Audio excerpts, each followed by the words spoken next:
Paramashivoham. Om Nithyananda Paramashivoham. Om Nithyananda Paramashivoham. Om Nithyananda Paramashivoham. Om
Nithyanandam Paramasukadam Kevalam Jnanamurtim Dvandvatitam Gagana Sadrusham Tattvamasyaadilakshyan Ekam Nityam Vimalamachalam Sarvadi Sakshibhutam Bhavatitam Trigunarahitam Sadgurum Tam Namami.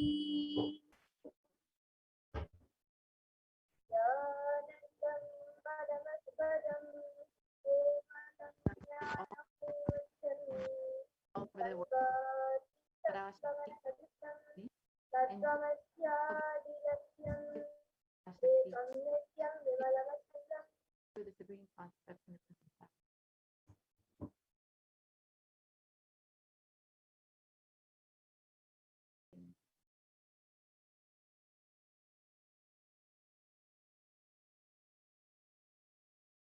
So if you are here, it means existence wants you to be here in this form. You are not an accident. You are an instant. You are a conscious miracle of existence. Existence is trying to express itself through you. Welcome to the sacred spiritual experience, your digital experience of the divine.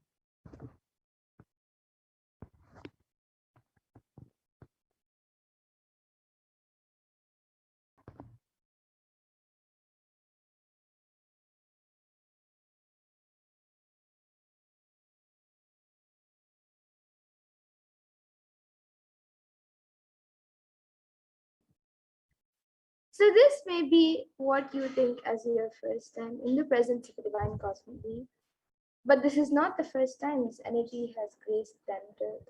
So if you are watching this now, it is not a coincidence, but a cosmic intervention in your life to make you manifest what you want.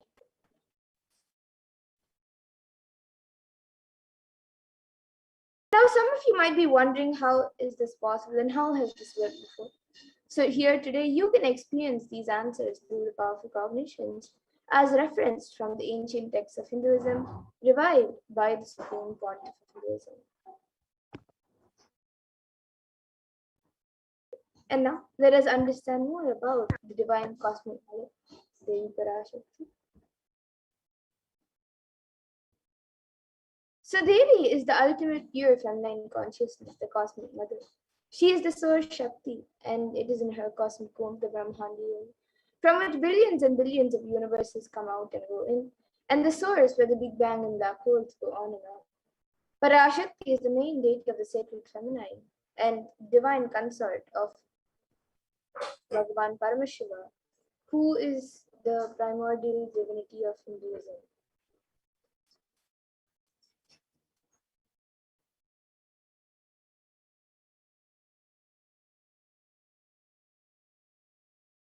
So in the words of the Supreme Pontiff himself, about the relationship with the mother, the first and foremost relationship with the mother, the ability to learn, even the idea to relate, starts with the mother. Mother is two important ways to connect with what you think as life. In the Vedic tradition, our rishis were aware your ability to connect with the mother should be directed towards the cosmos. It should inspire, it should awaken your higher consciousness. Connecting with life as mother is the most beautiful, most easiest form to ever connect. And today, out of his extreme love and compassion, the Supreme Pontiff of Hinduism is manifesting Devi Parashakti herself and gracing us, answering all of our questions, attending to our prayers, giving boons, healing us, revealing our past, present, and future, delivering profound spiritual truths, and ultimately giving us the experience of Paramashivoham itself.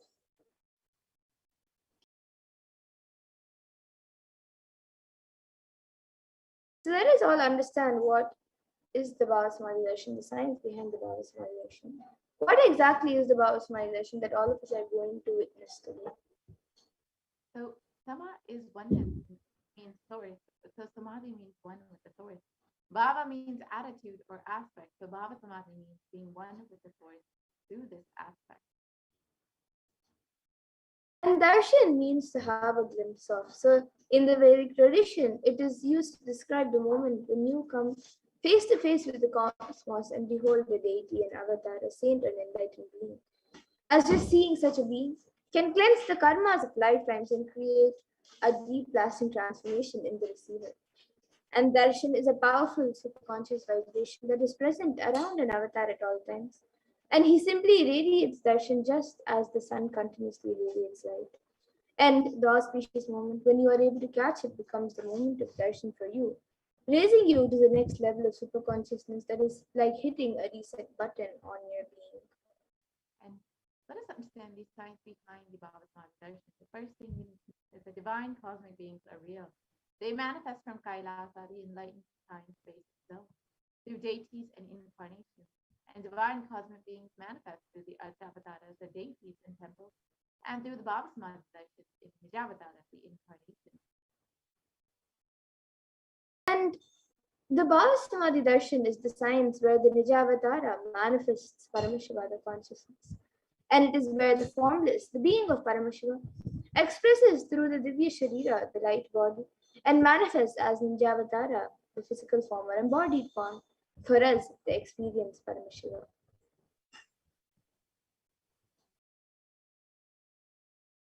So, for example, Devi Parashakti expresses through the being of Rajarateshwari and manifests as a Nijavatara, the physical form of Devi Meenakshi. And the Archavatar, the deity, reflects the consciousness and the manifestation of the superconscious energy. But unfortunately, human beings are not mature enough to receive the higher level experiences from the Archavatar directly. And so the avatar, the physical embodied form, comes down to bridge the gap and create an experience in a superconscious experience and give a superconscious experience to all of us. The Bhavasmadhi Darshan awakens your Kundalini Shakti, which is the latent potential energy in every human being. This influx of superconscious energy visibly slows down the aging process, improves immunity to disease, and during the darshan, the whole brain comes alive, turning into a superconductor of conscious energy that heals, empowers, and transforms our lives. And during the Bhavasmadhi Darshan, our neurons mirror that of the avatar. So mirror neurons activate and process all the observed movements or information of the avatar just by seeing. That is, the entire body can silently and without moving receive what is happening elsewhere through a process of direct observation, experiencing subconscious energy radiated by the avatar.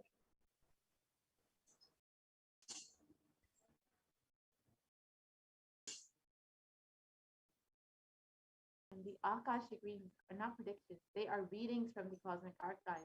Beyond space, creation and destruction happen simultaneously. In the dimension of time starts the past, present, and future.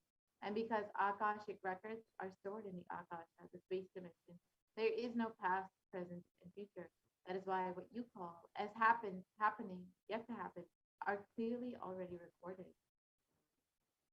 So now let us understand more about who the supreme point of Hinduism is, the one who, out of his extreme love and compassion, is giving us this pure and great science of Bhagavat. So the supreme point of Hinduism, Jagat Guru Mahasannidhanam, His Divine Holiness Bhagavan Sri Nithyananda Paramashivam, is the reviver of Kailasa, a macrocosmic, ancient, enlightened Hindu civilization nation. And supreme point of Hinduism is the 1008th incarnation of Paramashiva as per Hinduism, recognized by his predecessors who are enlightened masters and adepts.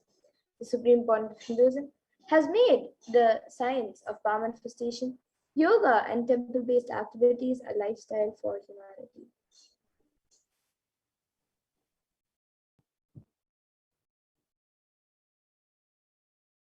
And the Supreme Pontiff of Hinduism is ordained as the 233rd Guru Mahasannidhanam of the Kanchi Kailasa Satyapam, is the incumbent emperor of the Surya Vamshanangi Samarajam, is the present 293rd Jagat Guru Mahasannidhanam of the Kailasa Shamala Pita Satyapam, and is the present Mahamandaleshwara of the Mahanirvani Akada, the largest apex monastic order. And the supreme point of Hinduism is also the 1008th Acharya Mahamandeshwar of the Atalakada. Then the present 23rd Guru Mahasannidhanam of Bhaktiswarga and in 2015 was elected as the supreme point of Hinduism by a congregation of over 1,000 Hindu leaders.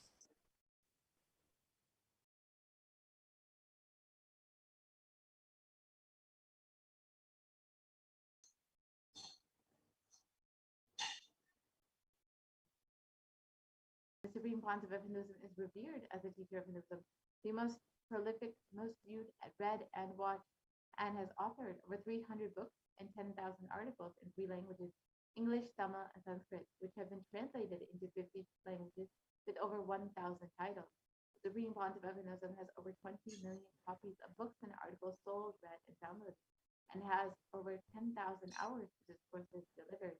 The Supreme Pontiff of Hinduism has enriched and enriched over 1 billion lives digitally and is respected as the commentator of all sacred scriptures, including the Upanishads, the Bhagavad Gita, the Shiva Sutras, the Brahma Sutras, the Yoga Sutras, the Ashtavakra Gita, Jay Sutras, and more.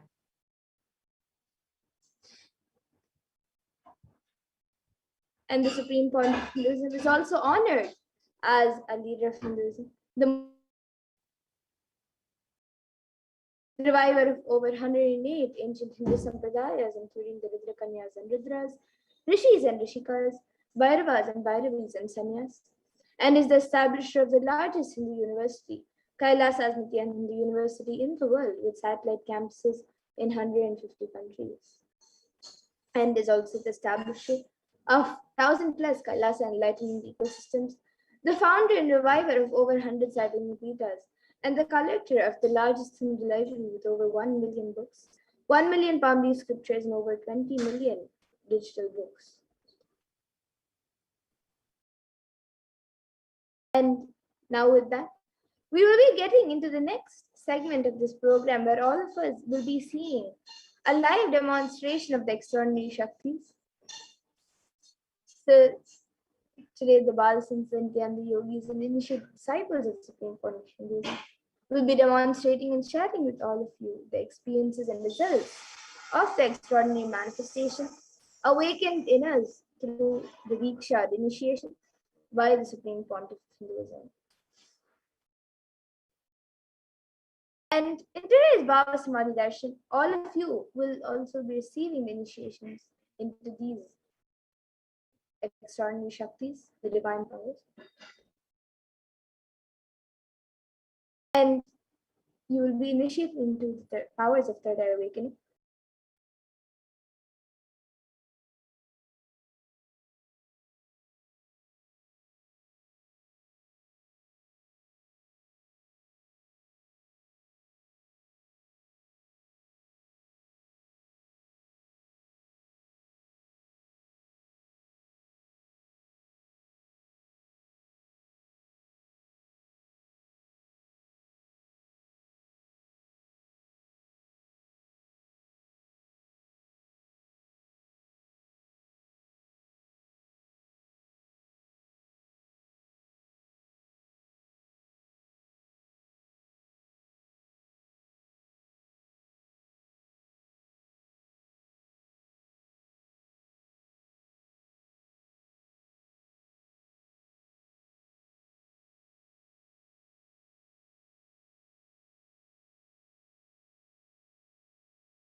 Okay, so in today's Baba Samadhi Darshan, all of you will also be receiving the initiations into the extraordinary Shaktis of third eye.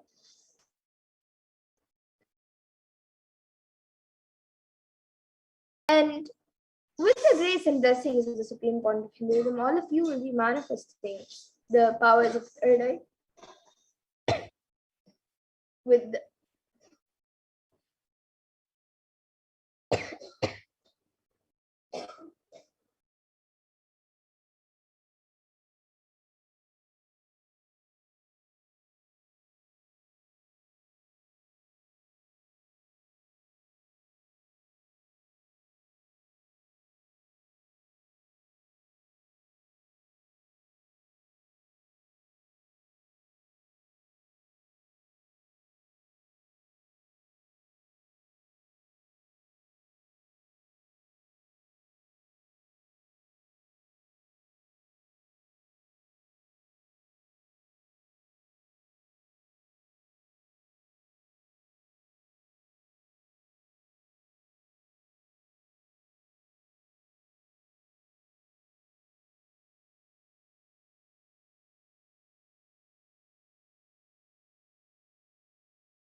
Yes, we're sorry about the technical glitch. So all of you, with the grace and blessings of Supreme Point of Hinduism, all of you will be manifesting the power of third eye, which is seen with eyes blindfolded, and various other powers of the third eye. Now, some of you might be wondering where exactly the third eye is located and how it works. So the third eye is actually a cosmic browsing center located between the brows, which upon initiation one can effortlessly express powers and see through the third eye just as you would with your two eyes.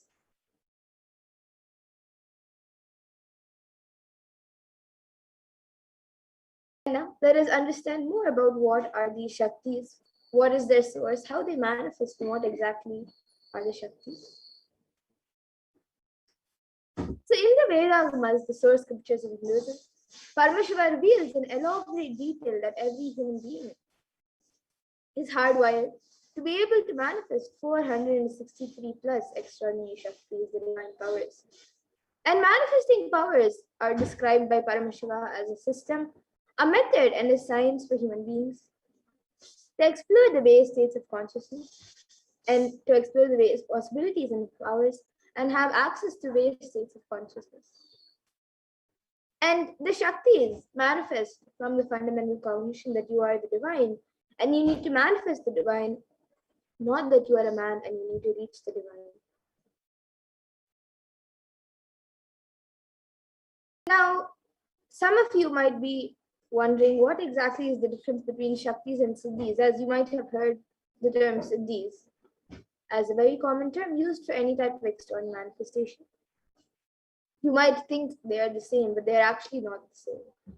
So the difference between Shaktis and Siddhis are that Shaktis express from the space of enlightenment as a side effect of feeling connection with the divine and high integrity with the Guru and are a source of enlightenment, whereas Siddhis are powers that manifest from purpose or penance for enlightenment and are on the path of enlightenment. And the Shaktis of Paramashivam manifest through ordinary human beings in an extraordinary way after the initiation by the avatar and are permanent, whereas Siddhis are not permanent and may divert you from enlightenment. And the source of all these Shaktis, Paramashiva, is the primordial divinity in Hinduism, the ultimate reality, and cause which is self-effulgent, Swayam Prakasha, all-pervading, unchanging beyond time, space, form, and causality. And as the fundamental base of Avyakta, the unmanifest, and Vyakta, the manifest existence, he performs the Panchakritya or the 5 cosmic acts of Shrishti, which is creation, Sthiti, which is sovereign rulership and maintenance, Samhara, which is rejuvenation, Trubhava, which is pulling out of the illusion, and Anugraha, which is liberating grace for all living entities. And now, the supreme point of Hinduism, Jagadguru Mahasannidhanam, His Divine Holiness, Bhagavan Sri Nithyananda Paramashivam, has come down as the 1008th living incarnation and representative of Paramashiva and the reviver of Kailasa, the ancient enlightened Hindu civilization nation and the great cosmic goddess in the nation. And ever since the beginning of civilization, the Sanatana Hindu Dharma has been a cradle of enlightened beings and highly advanced sciences. And it was where the science of enlightenment and powers was lived and taught as a lifestyle. And for the first time in modern day, the supreme point of Hinduism is reviving these yogic sciences and transmitting it to the world at a record-breaking pace, which is never accomplished before.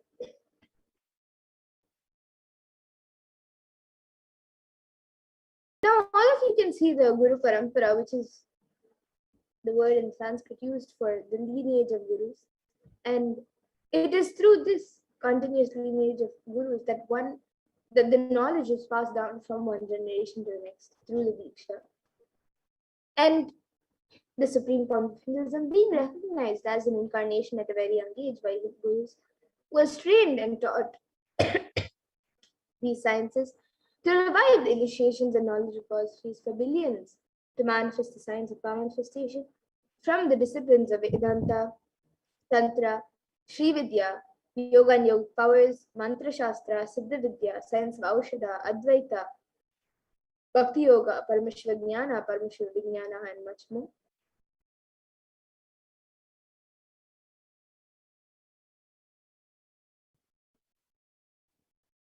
let us see how we can awaken these divine Shaktis in us. How can you manifest these Shaktis yourself? The Supreme Point of Hinduism beautifully says, every ultimate truth, jnana, is mapped into your consciousness, prajna, and manifests as a possibility and power of every being, prajnana. So now let us watch a small video on the science of initiation, how the science of Diksha works.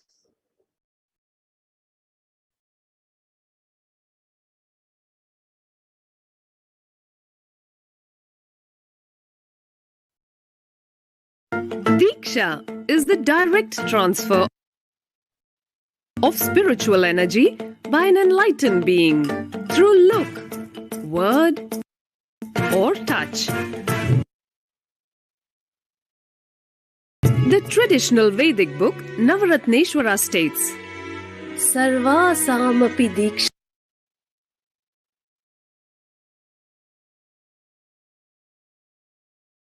Tanam Muktihi Phalamakhanditam Avirodhat Bhavantyeva Prasangyastu Bhuktayah. The main benefit of all initiations is moksha, enlightenment. As a side effect, health, wealth, leadership, and well-being happen. And in Rudrayamala Tantra, Shiva says, Devi Diksha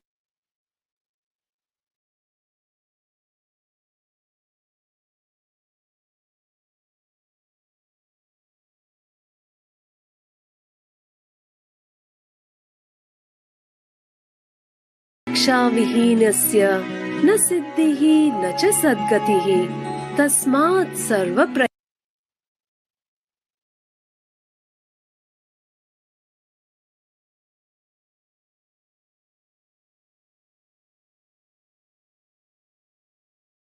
प्रयत्नेन गुरुना दीक्षितो भवेत्. The one who is not initiated does not attain liberation nor a better future. So by all efforts, one should get initiated by Guru. What is the science of initiation? Neuroscience has proved that the process of initiation floods the brain with energy. This is the superconscious energy of Kundalini, our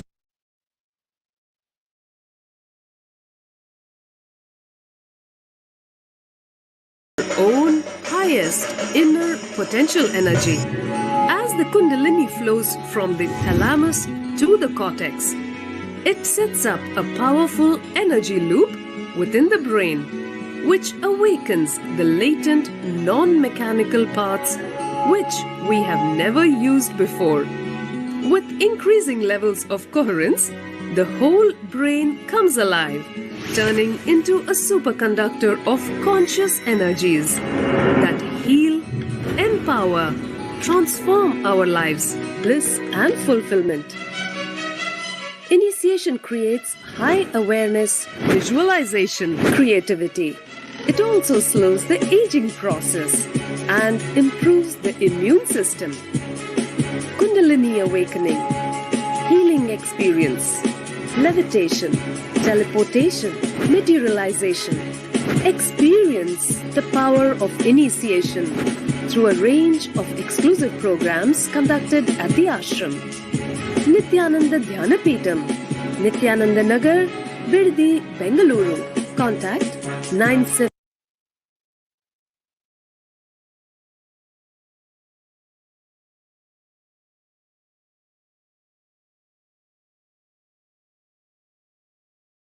Yes, so that was a video on how the science of Diksha works. So let us now see how the science of manifestation is authenticated through four aspects of evidences or pramanas. So the first is the Shastra Pramana, which is eternal, unchangeable truths, revealed in the source scriptures. Then the next is the Apta Pramana, which are the experiences and results of Aptas or authorities of Hinduism, where the Vedic rishis and scientists have time tested and verified the sciences. And the next is the Atma Pramana, which is an account from the life of the supreme point of Hinduism, this millennium's avatars, personal experience of the power manifestation, and then the Pratyaksha Pramana, which is empirical evidence from observation and scientific experimentation. Now, some of you might be wondering what exactly are these Vedas and Agamas, in which Paramashiva has described all of these sciences in a very elaborate way. So, the Vedas are the ultimate superior authority for Hindus and are a pure science where the ultimate truths are explained. And the Agamas are the scriptures where the applied technology and the applied sciences are expanded. So the Vedas and Agamas, the Veda Agamas, are given the status of Shruti as they are directly revealed by Paramashiva. They are the ultimate, eternal, unchangeable truths. And a reference cited from these Shastras or source scriptures is called the Shastra Pramana. So now, let us all get ready to witness a very unique and very exciting demonstration of the powers of third eye. After we go through the 4 Pramanas for the power of third eye, so we'll be first entering into the first power, which is seeing with the eyes blindfolded. So the Shastra Pramana for this power comes from the Vijnana Bhairava Tantra. Kapalantarmanonyasya Tishtanmilitalochanaha Kramena Manasodadyat Lakshaye Lakshyamuttamam. And the translation for this verse is, by fixing the mind on the inner space within the crown center and sitting stably without any movement, having the eyes closed in succession, by that stability of the mind and inner space through the power of the third eye, one directly sees the ultimate goal Lakshyam by having the vision beyond the sight that reveals any object or place, attaining the space of oneness with the source, Paramashiva. And the next is the Apta Pramana, where Krishna initiates Arjuna into the power of third eye. So Bhagavan Krishna beautifully says to Arjuna, Natu mam shakyase drashtu manenaiva swachakshusha divyam dadami te chakshuhu pashyame yogamaishwaram. So in this verse, Bhagavan Krishna says to Arjuna, but you cannot see my cosmic form with these physical eyes of yours. Therefore, I grant you divine third eye vision. Behold my cosmic opulence. So this comes in the 11th chapter of Bhagavad Gita. And Bhagavan Krishna actually initiates Arjuna into the power of third eye during the revelation of the Hindu Purana Bhagavad Gita, so Arjuna can behold Krishna's Vishwarup Darshan.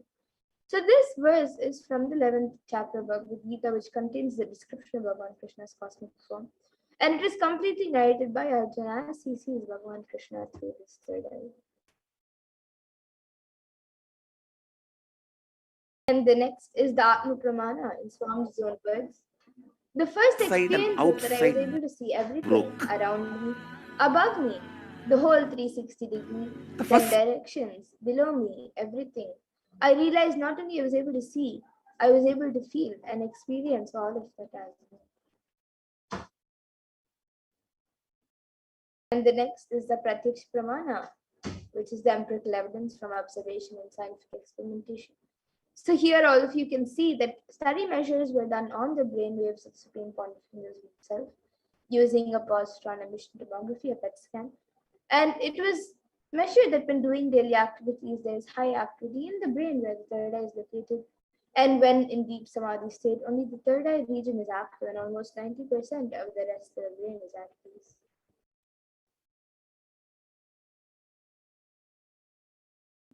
And the Sakshi Pramana, which is the last but not least evidence, is where this rare and sacred science of third eye awakening is being made available to humanity for our ultimate enrichment and conscious evolution by the Supreme Point of Hinduism. And as a living incarnation of Paramashiva, the Supreme Point of Hinduism embodies the most profound yogic states that surpass all the bounds of time, space, and matter. And he is gifting this pure and great science of third eye awakening along with many other spiritual sciences to the world through the science of initiation, Diksha, to millions of people. And everyone who has been initiated into these sciences have actually witnessed and experienced the profound results and extraordinary manifestation in their day-to-day life.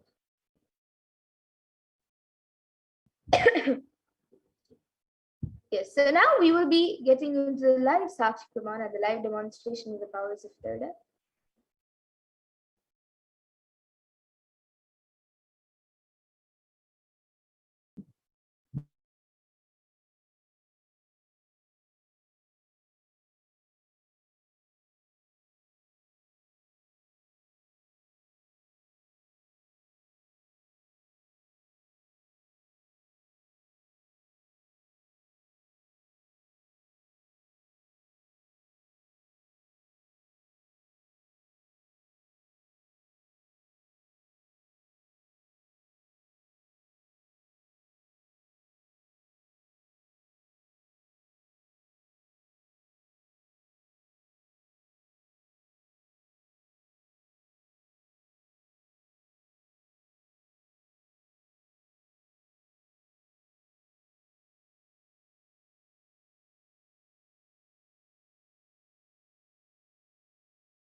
Yes, so now let us enter into the live demonstration of this power. So here with me, I have this IBAN, which in front it is a thick opaque plastic sheet. And in the back, there is thick black sponge, which will not allow any type of light to enter around the eyes. And into these two sockets over here, my eyes will sit into these two sockets over here. And it will also be covering the bridge of the nose. So this eye band will be put on my eyes by a volunteer. And once that is done, any of you watching us live on YouTube, you can put your comments in the live YouTube comment section on Kailasa's HDH Nithyananda YouTube channel. And I will be reading out your comments. It can be anything that you would like me to read. And now this eye band will be put on my eyes by a volunteer. And actually this eye band is certified by ophthalmologists, and it's usually given for people who have insomnia. So you can be sure that there will be no light entering around the eyes. All of you can see as the eye band is being put.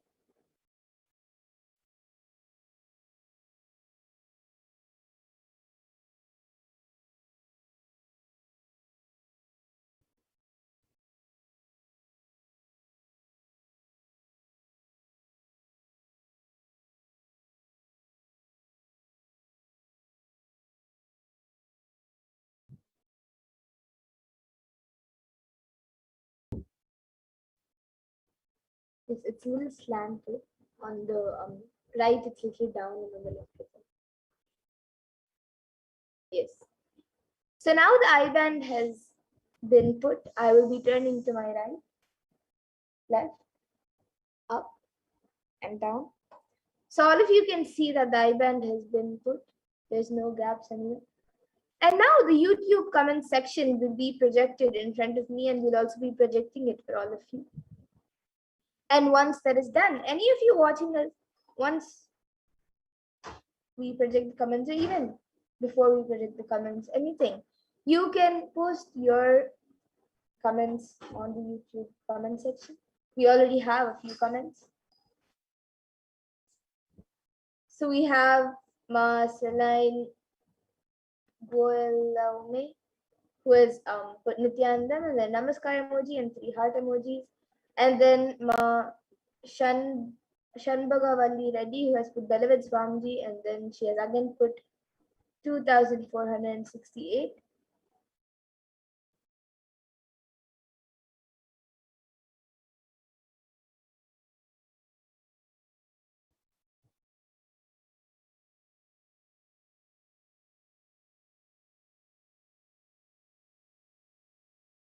So the comments are being projected for all of you as well. All of you can also see the comments from Ma Celine and Ma Shanbagavalli. And both of them have a yellow badge, YouTube membership badge.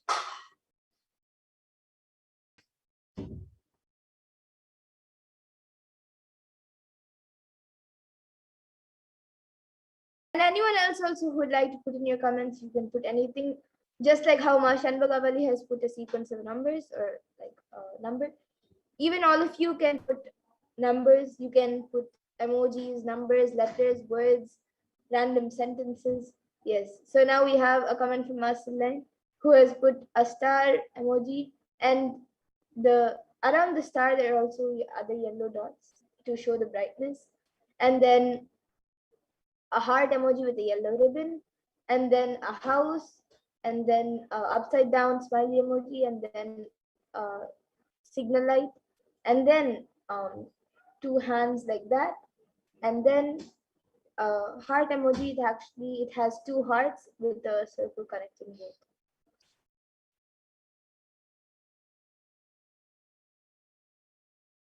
And yes, anyone else also, even you can put your comments. It can be a different language, or it can be any scientific term which you think I may not be able to read. It can be anything.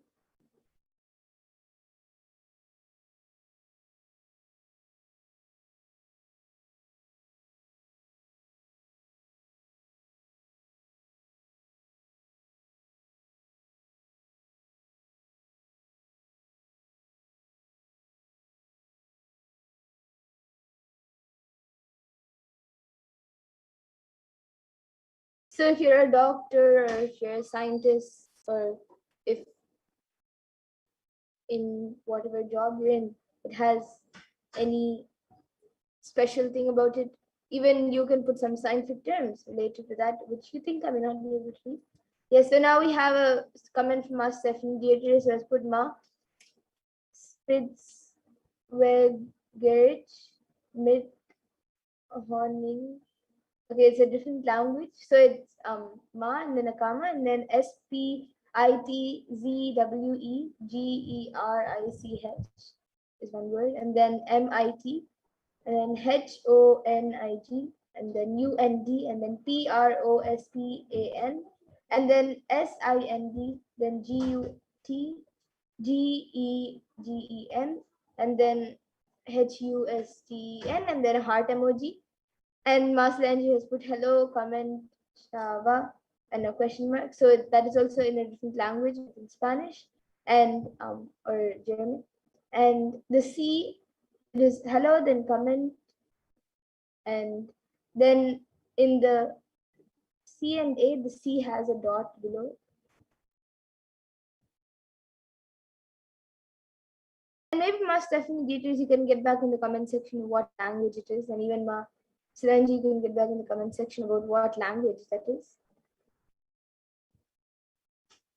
And actually, in the comment that Ma Stephanie Dietrich has put, few words start with the capital letter, few words don't start with the capital letter. So the first word, Ma starts with a capital letter, and then after that, the first word starts with a capital S. Then the next word starts with a lowercase m, and then an uppercase H, and then a lowercase u, and then an uppercase p, and then lowercase s, and then a lowercase g, a lowercase g, and then uppercase H.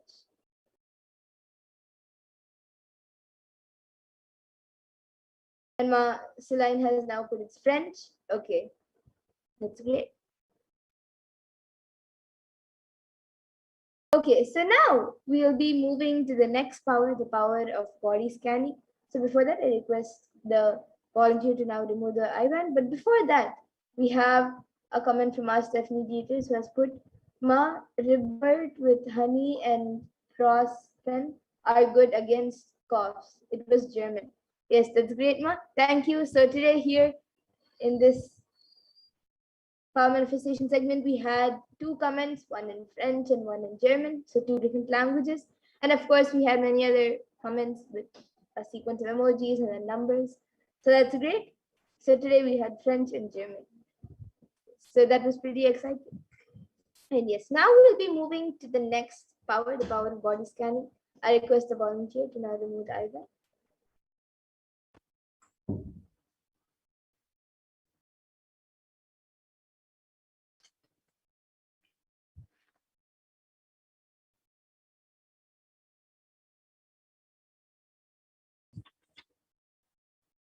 Yes, so all of you can see the IBAN. It's just as it was before. There is nothing removed or added on the IBAN. And now we will be getting into the next power, the power of body scanning. So anyone who would like body scan can put your comments in the YouTube comment section. We will be doing a body scan for you.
Yes, so this power of body scanning, if any of you are new over here, this power of body scanning awakens the ability to scan any type of diseases, medically diagnosed issues, any illnesses, or any problem in the body, whether it's physical, emotional, or mental. And the best part is that we can give a solution for the problem through the awakened third eye. So let us now, before entering into the live demonstration, see the pramanas, the four pramanas for this power. So the first is the Shastra Pramana, which is the scriptural reference for the power of body scanning. It comes from the Vijnana Bhairava Tantra. Swadehe jagato vapi sukshma sukshmatarani cha tattvani yani nilayam dhyatvante vyajyate para. And the translation for these verses, in this verse, Bhagavan Paramashiva says, cognize deeply that from the subtle to the subtlest constitutive principles of your whole body, Swadeha, or the whole universe simultaneously consists of the essential reality. They are being absorbed in their source cause Paramashiva. By the experience of such restful awareness, one becomes complete from all thoughts, and the ultimate universal divine power, Paradevi Adi Shakti is revealed, and supreme power manifestation happens. And the next is the Apta Praman, which comes from the life of Siddha, whose name is Thereya. So Thereya was a Siddha and one of the prominent disciples of Agastya. And one day a man suffering from severe headache comes to Agastya for healing. And Agastya then uses the power of body scanning and identifies the root cause of the headache. He reveals that there is a small Thereya type of frog sitting in the person's brain. And Agastya immediately instructs Thereya, his disciple, to perform an open head surgery and remove the frog. And once the surgery is completed successfully, the person is healed and cured of the headache. Thus, Thereya gains his name. The next is the Atma Pramana for this, which was revealed on the 22nd December 2019. So the Supreme Point of Hinduism revealed how he uses the power of body scanning. Paraphrasing his words, only when I had a multiple compound hand fracture, I was forced to go for surgery and therefore for medical checkups related to that. At that time, they detected heavy metal quantity in my different organs. It was revealed that I had been poisoned without our knowledge. I immediately used diagnostic methods instead of medical facilities to study the body condition due to the body's name. Through body scanning, I found out what the problems, imbalances had happened and where balances had to be done. I used allopathy as a second opinion to verify my findings. And here you can all see the Sakshi Pramana. So here are a few sharings from just few of the thousands of disciples who have successfully manifested the power of body scanning.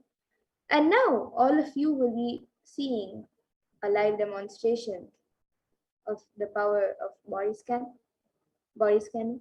And you will also be able to experience and manifest this power once you are initiated. So now we will be seeing the live demonstration of this power. And if any of you would like body scan, you can put your comments in the YouTube comment section. So we already have quite a few comments. Okay, so we have a comment from our Shanbhagavali Reddy who has put, please do healing for Suresh Mahado, who is totally depressed, tired and boiling water was thrown on his face today. He was traumatized and not well at all. Got permission, please body scan. Yes, ma, now I'll be doing the body scanning for Suresh Iyer.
Yes, so Ma Shanbhagavali Reddy, what I was able to see for Suresh Iyer was I've given the healing as well.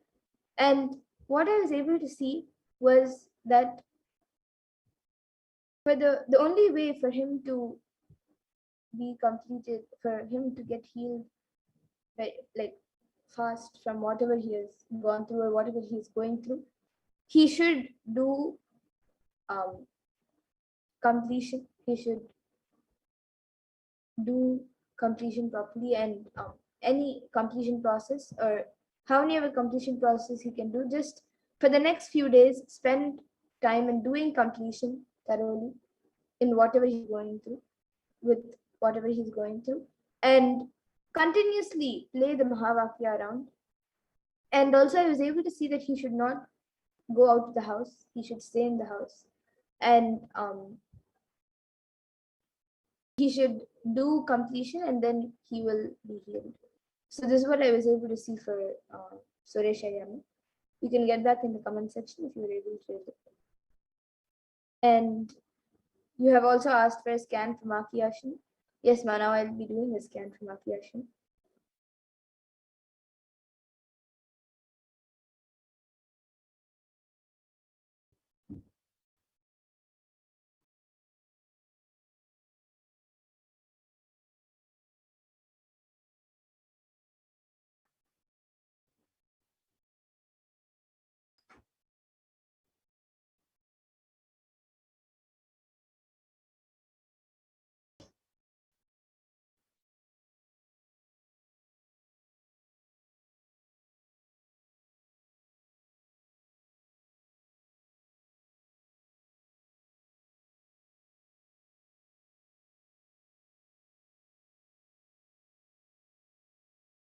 So Ma Shanbhagavali, what I was able to see for Ma Kiyashin was that right now she is quite healthy, but I was able to see that in her diet she should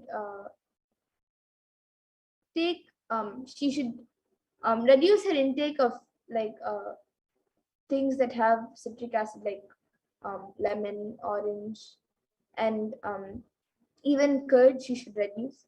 So like acidic fruits and items she should reduce on that. She should have little bit, but not so much. So this was what I was able to see for her to have a more healthy body. And this is for Maki Ashni. And actually one more thing that I was able to see for Suresh Iyer was that even as he does the completion, he this will also be a part of the completion, but as he does the completion, he should start creating a positive environment around him, a positive energy around him. And that will help also in healing the outside, whatever is happening outside, whether it's good or bad, it will always be what he will manifest it the way he wants when he manifests that kind of energy. So inside he has to manifest that kind of energy the way he wants, and that will be reflected outside. So that will happen as he does the completion. So for the next at least 1 week, he should spend some time in doing completion and making a positive energy field around him, and that will help in getting healed. And always play the Mahavakya around, so that will also help him in getting healed. And yes, you have also Marceline has asked for a body scanning for jealousy and your throat. Yes, Manav, I'll be doing the scan for you.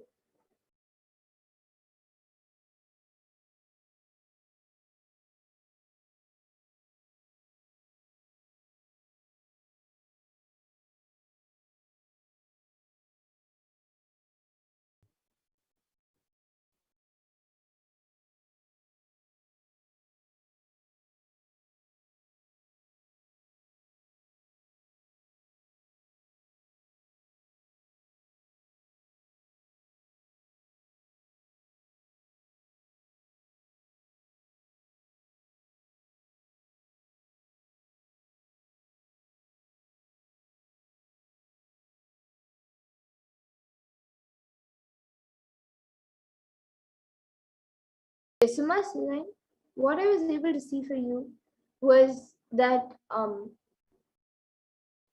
your jealousy, you have to break it consciously and ferociously. Ferociously, you should break out from that jealousy, but not out of incompletion. You should manifest the things that you want, and you will be able to manifest. Just have the cognition that whatever you want to manifest in your life will manifest, and ferociously break the space of jealousy, and that will get healed. And for your throat, I was able to see that you should start drinking hot water with tulsi leaves and mint leaves. So you can boil mint and tulsi leaves along with water and drink that water, and that will help in healing your throat now. So this is what I was able to see.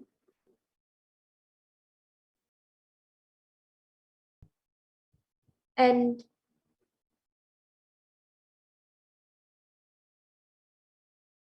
yes, Marceline, thank you for your contribution to Kailasa.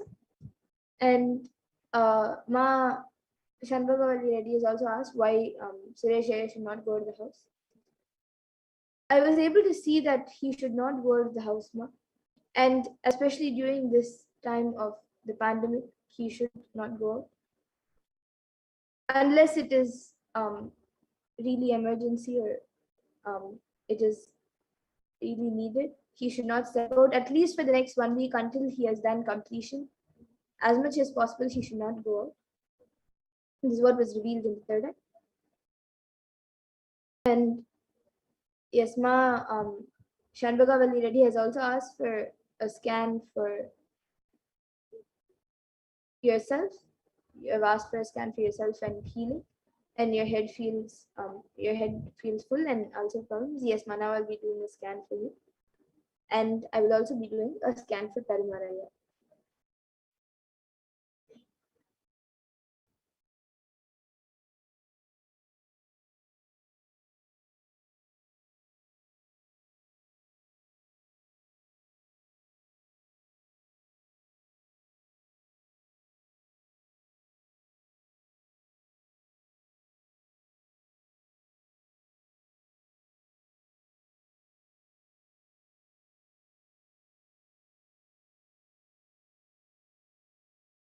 Yes, so Ma Shanbhagavalli Reddy, what I was able to see for you was your head feels full because like very heavy because of unnecessary stress and also due to lots of heat. So I was able to see that if you have Aushadha, any Aushadha that Swamiji has given. If you have that, then apply that on your temples, mix it with little coconut oil and apply it on your temples. If you don't have, then in the next darshan, you can keep a bowl of turmeric in front of the screen, and you can mix the turmeric with little coconut oil every day and just apply a little bit on both your temples, and that will help in healing your headache. And for your ulcers, I was able to see that it will get healed in the next 2 days, but you should not have cold items. Have more. It should not be too hot or too cold. It should be like a normal room temperature food. So whether it's food or water, make sure it's like room temperature, not too hot or too cold for the next few days, and that will help in healing the ulcer problems. This is what I was able to see for Yuma. And for Perumaraya, what I was able to see was that right now he is actually quite healthy. He is just he's often getting some body aches. For that, I was able to see that he just has to do yoga every day, little bit for half an hour, and 10 minutes of pranayama. He can do the Trinity Kumbuka or Aloma Viloma, Anuloma Viloma. He can do anything, and like just 10 minutes of pranayama and half an hour of yoga, that will help in him having a very healthy body. So yes, and Ma Shanbagavalli has also come back saying thank you, and Ma Line has also come back saying thank you. Yes. So with that, we now come to the conclusion of this segment, this power manifestation segment. I thank all of you who have joined us today for the power manifestation segment. And we will now be moving to the next segment of this program, where all of us will be learning more about who Devi Parashakti is and how we can receive Devi Parashakti and much more. So we will be learning about the divine feminine consciousness in this next segment.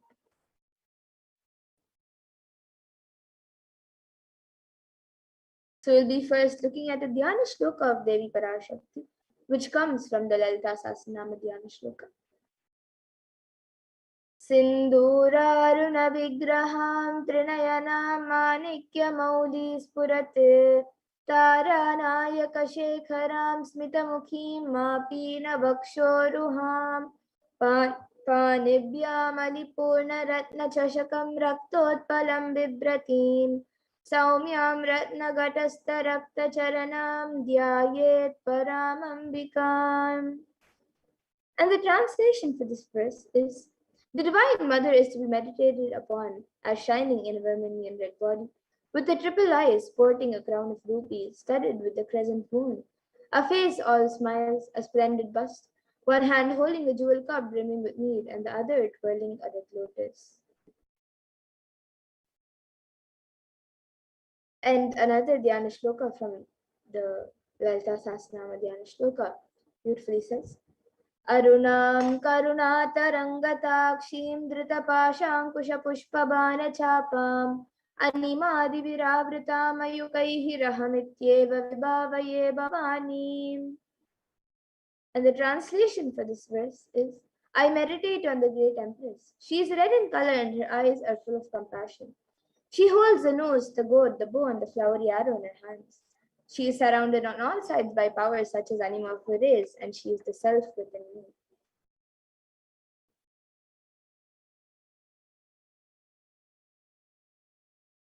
And Devi Parashakti is the ultimate pure feminine consciousness.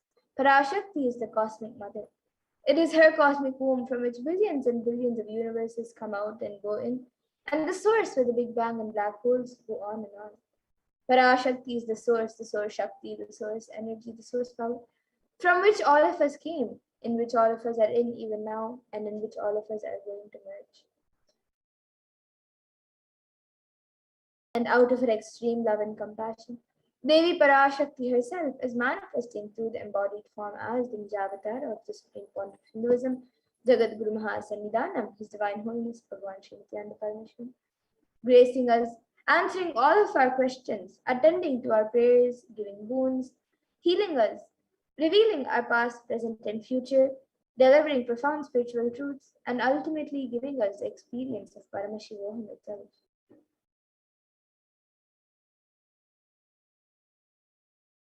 Devi Parashakti beautifully reveals how she is manifesting as the supreme point of Hinduism, and she introduces herself. She says, raising as Omkara, expressing as Vedas and Agamas, blossomed as Srimkara, filled as Parashodasi, living in 40 triangles, the Kailasa Swami who is in Kailasa, Sri Purachintamani, Parashodasi, sitting as part of Paramashiva, Parameshwari, who rules the world, Paramashakti, Manonmani, Meenakshi, as Nithyananda, I took Nijavatara here, to give good boons to everyone, to bestow all goodness. Hiranya Garbhaswarupini, Brahmanda Yoni, Shami, Chandramauli, Rapala, Aparna, Uma, Parvati, Savitri, Navayovana, Samrajya Lakshmi, Parameshwari, Parashodasi, Meenakshi, taking the form of Nithyananda, I came here as Nijavatara. With great compassion I am blessing. Listen, people, to do good to all of you, I took the form of Nithyananda and came down as Nijavatara.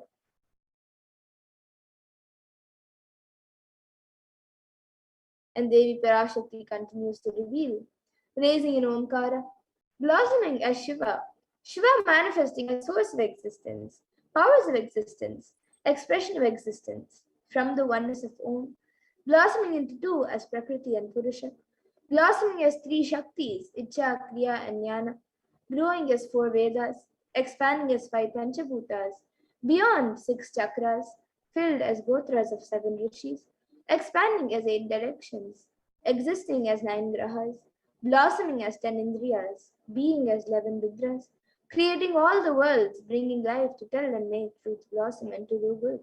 Parashodasi, Meenakshi, in the form of Nithyananda, I came to bless every one of you.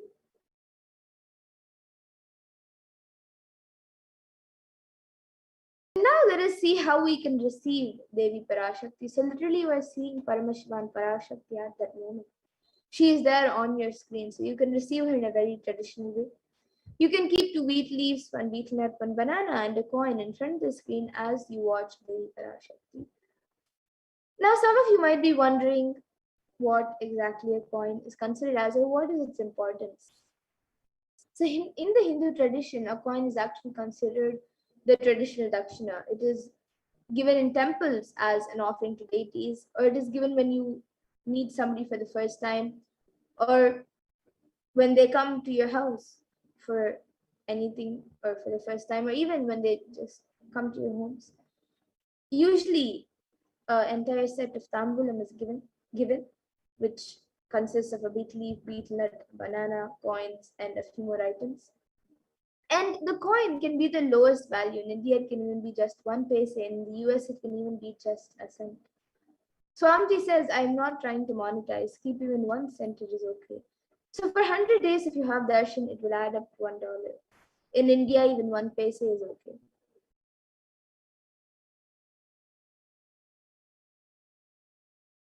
And you can offer that to Devi Parashakti.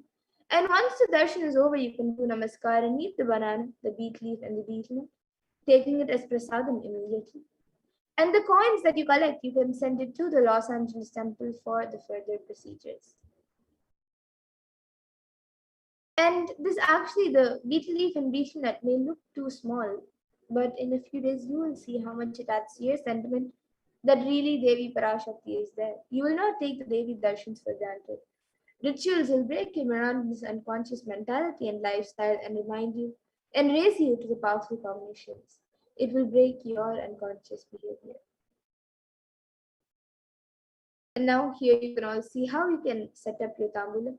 So you can arrange the 2 beet leaves, the betel nut, the banana, and the coins on a plate and keep it in front of the screen as you watch Devi Parashakti. You can also keep a few additional items such as a few fresh flowers, some glass bangles, some kumkum, and turmeric, and a coconut. But the 4 basic items is a betel leaf, betel nut, the banana, and the coin. So you can arrange all the items in a plate, keep it in front of the screen as you watch Devi Parashakti. So the next time when you are setting up and getting ready for the darshan, you can arrange your own set of tambulam to receive Devi Parashakti in a very traditional way and receive her grace and blessings. And with that, We now come to a conclusion of this segment where we have learned who is Devi Parashakti and how we can receive Devi Parashakti in a very traditional way. And we will now be moving to the next segment of this program where all of us will be learning what Devi Parashakti has revealed in the Akashic readings for all of us on all the various problems that the world is going through today due to the pandemic, and what is the cause and solutions for all of these problems, and how important it is for us to follow what Devi Parashakti has revealed. So now in the next segment, we will be learning what Devi Parashakti has revealed in the Akashic readings. So let us first look at the compassion of the avatar. So in the Guru Paduka Stotram, composed by Adi Shankaracharya, the very first verse describes how the Guru Padukas, the sacred feet of the Guru, is the boat that helps us cross the Ananta Samsara Samudra, the seemingly endless ocean of samsara or suffering.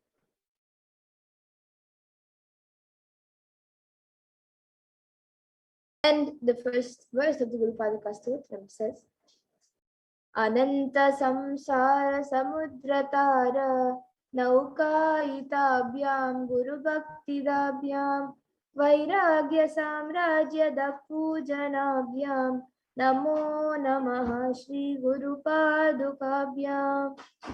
And the translation for this verse is Salutations to the sandals of my Guru, which is the boat which helps me cross the endless ocean of life, which endows me with the sense of devotion to my Guru, and by worship of which I attain the dominion of renunciation.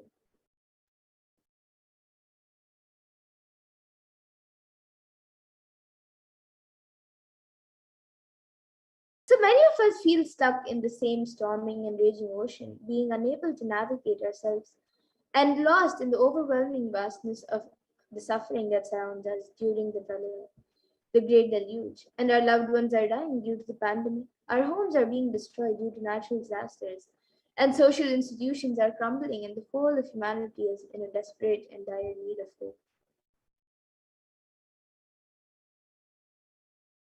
And at this time, the Cosmic Mother comes to elevate suffering of humanity.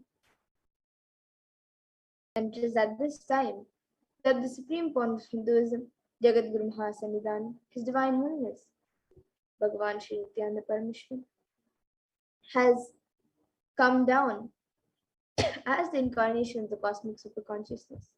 Out of his love and compassion, having taken the spiritual responsibility for the superconscious breakthrough of the whole of humanity, is manifesting Devi Parashakti, the Cosmic Mother, and guiding and healing the whole world as literally the boat that sails us through the Pralaya, the cosmic deluge.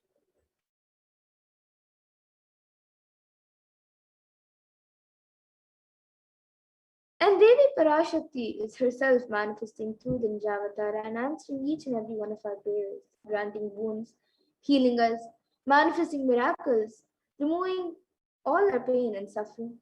And Devi has not just attended to us individually, but also to humanity at large.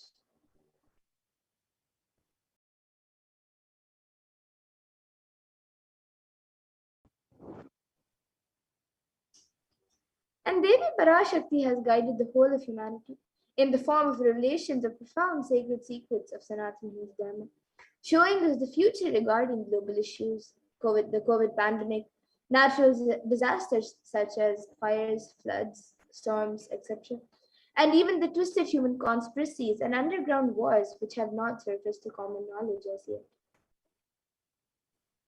So in this segment, we will be elaborating on the statistical, scientific, scriptural references of each sacred revelation, which has manifested precisely as the same guidance emerged from Devi Parashakti, for us to imbibe deeply and to start following as Devi Parashakti continues to protect us until the storm ends and we are safely harbored at the shores of our consciousness.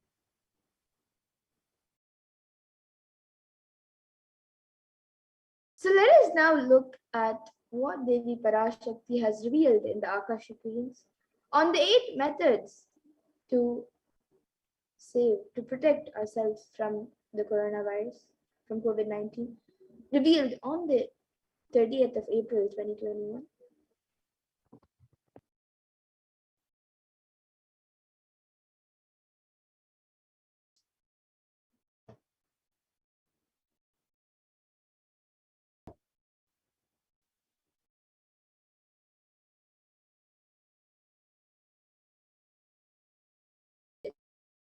watch the video where Devi Parashakti reveals the 8 methods to protect ourselves from COVID-19. Parashodasi Meenakshi, Parameshwari Meenakshi, Parashakti Meenakshi, இங்கு எழுந்து அருளினோம் எல்லோர்க்கும் ஞானமும் தன்மையும் தந்திட நன்மையெல்லாம் அளித்திட நாமே வந்தோம் இங்கு. கைலாசத்தின் சுவாமினியாய் பரமசிவன் கிரகத்திருந்து நம் அனுக்கிரகத்தினால் நித்யானந்தன் விக்கிரகமாய் மலர்ந்தோம். உங்கள் எல்லோருக்கும் நல்லதை செய்திட, நன்மையை சொல்லிட, தர்மார்த்த காம மோக்ஷம் எனும் புருஷார்த்தங்கள் நாளும் பொங்கி மலர்ந்திட வந்தேன் இங்கு. மாந்தர்கள் கொடுந்தொற்று கொரோனா கண்டு அஞ்ச வேண்டாம். 8 வழியின் மூலமாகவும் எண்ணத்தில் தியானித்து என்னை பிரார்த்தித்தல் ஒன்று, சமூக வலைதளங்கள் மூலமாய் என்னை சரணடைதல் 2, எங்கெல்லாம் என் மகமாரி வடிவத்தில் நான் குடிகொண்டிருக்கின்றேனோ அங்கெல்லாம் பூமிதித்து என்னை வழிபடுவது 3, நெஞ்சில் மஞ்சள் தடவி வேப்பம் சாரருந்தி தினந்தோறும் என்னை தியானிப்பது 4, நிர்விகல்ப நிலையிருந்து நித்யானந்தத்தை நிறைத்து உயிர்வது 5, சிவ சிவ சிவ எனும் பிரபஞ்ச பெரும் நாதத்தை அஜபா ஜபமாய் நிகழ்த்தல் 6, நிறைவான பூரண மனத்தோடு வாழைப்பழத்தோலும் வெங்காயமும் குதிகாலில் வைத்து பத்திட்டு நித்திரையில் அடங்குவது 7, பூரணமாய் பரிபூரணமாய் அருணாச்சல ஸ்மரணையில் நினைப்பும் மறப்பும் அருந்த உணர்வு ஸ்மரணையில் அகம் அகம் என ஸ்புரிக்கும் அருணாச்சல ஸ்மரணையில் ஆனந்த ஸ்புரணத்தில் இருப்பது 8 எனும் 8 முறையிலும் என எண்ணியோர் அத்துணை பேருக்கும் இல்லை கொரோனா கொடுந்தொற்றின் தாக்கமும் கொரோனா கொடுந்தொற்றின் பயமும் கொரோனா கொடுந்தொற்றின் மயக்கமும் வாழ்வீர்கள் வளத்தொடு நல் ஞானம் யோகத்தொடு நாமே நிம்மோடு நானே நீயாய் நீயே நானாய் நல்வாழ்வு வாழ்வீர்கள். 8இல் 1 செய்தாலும் கொரோனா உங்களை எட்டவிடாது காப்.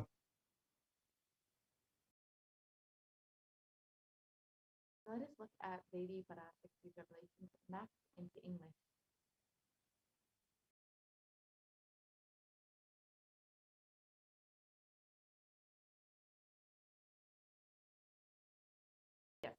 So let us look at Devi Parashakti's revelations mapped into English.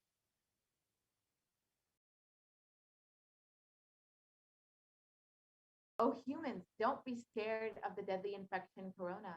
Through these 8 ways, praying and meditating on me, surrendering to me through social media, wherever I am residing, worshiping me by doing fire walking, applying turmeric in the chest, drinking neem juice, and meditating on me every day, being in the unclutched state, filling with eternal bliss,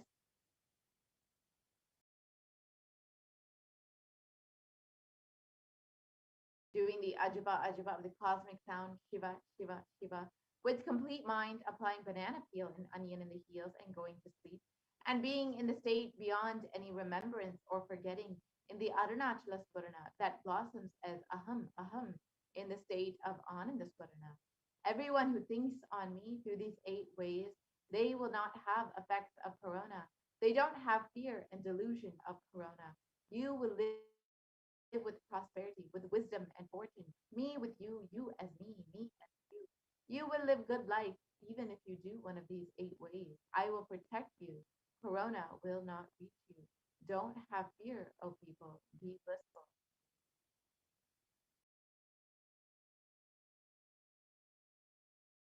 In these revelations, Devi Parashakti has revealed the 8 methods to protect all of humanity from COVID-19. Let us now look at each of these methods and understand more deeply the science and benefits of each of these methods.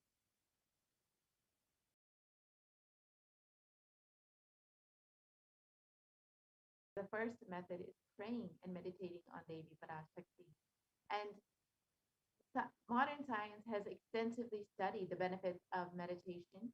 Healthline has just published 12 of these benefits, which includes reducing stress, controlling anxiety, promoting emotional health, enhancing self-awareness, lengthening the attention span, reducing age-related memory loss. It can generate kindness. It may help fight addiction. It helps. It improves sleep. It helps control pain. It can decrease the blood pressure, and it is easily accessible anywhere.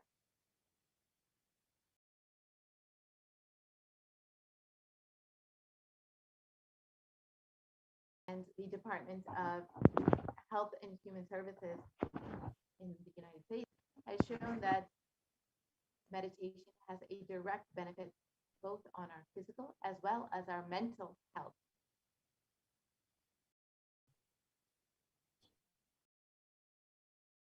And another study published was a study done by Cambridge University Press, and it reiterates the necessity of meditation during times of crisis such as COVID-19. So here you can see the study done by the Cambridge University Press.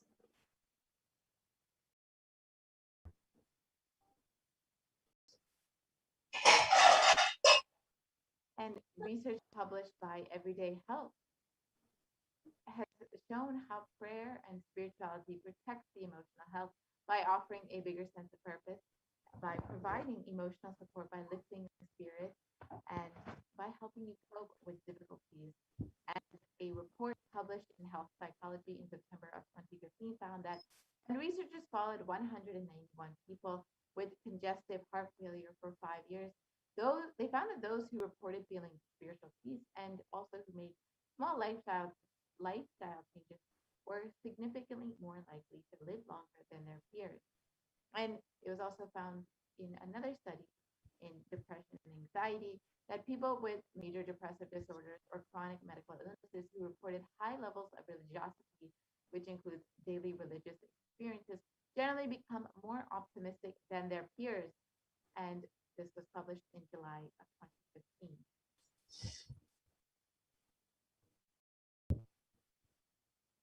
So now let us watch a video where the avatar himself demonstrates how meditation directly impacts our minds and our brains.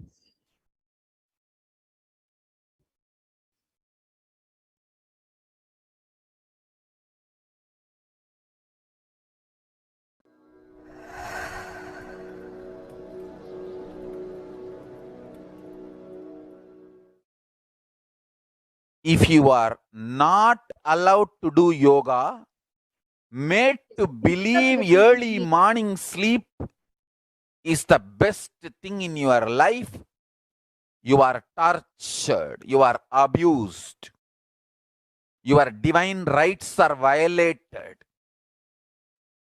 if you are constantly inspired to do yoga early morning, Brahma Muhurta time, and everyday puja, sit that 30-40 minutes and melt down by feeling connection. Understand? Nothing can be compared to prayer to bust your stress. I tell you, prayer is the best stress buster. Deep feeling connection and tears rolling in your eyes and melting down. Prayer to Paramashiva. Intense yearning, Vyakulata, talking to Paramashiva, relating to Paramashiva. Nothing can be compared to that to bust your stress. I tell you, every day puja is an ultimate recharging experience. If you do every day puja,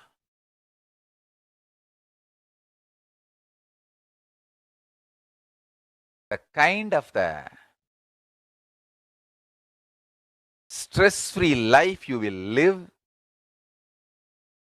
your whole biological clock will be aligned to Kailasa. I tell you, I have seen the people who have the habit of Nitya Puja live long. Not just long, happy.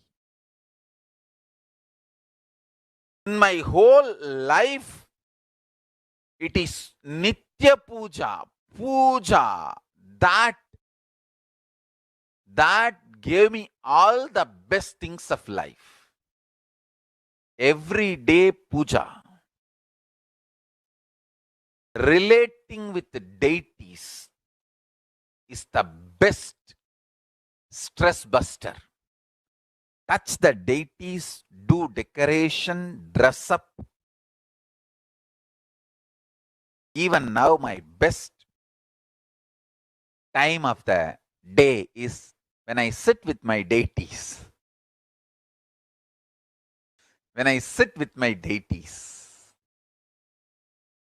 dress up the deities, jewel them, spend time with them, talk to them, intensely pray, deeply connect and pray. Understand? You do not know the power of Archavatara. God landing in physical deity form. Never underestimate the power of Archavatara. The Archavatara is equivalent to living avatara. What living avatar can do to you, an Archa Avatara can do.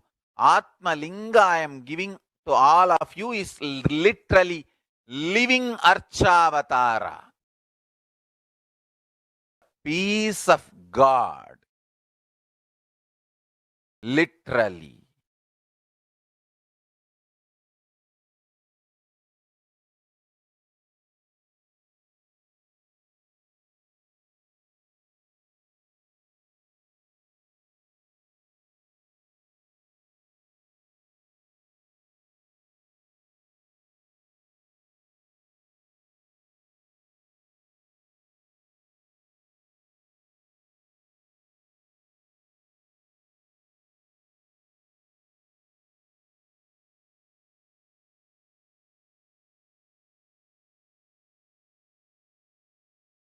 Yes, we can go to the previous slides and see the video now, where the Supreme Pontiff himself demonstrates how meditation works on the brain.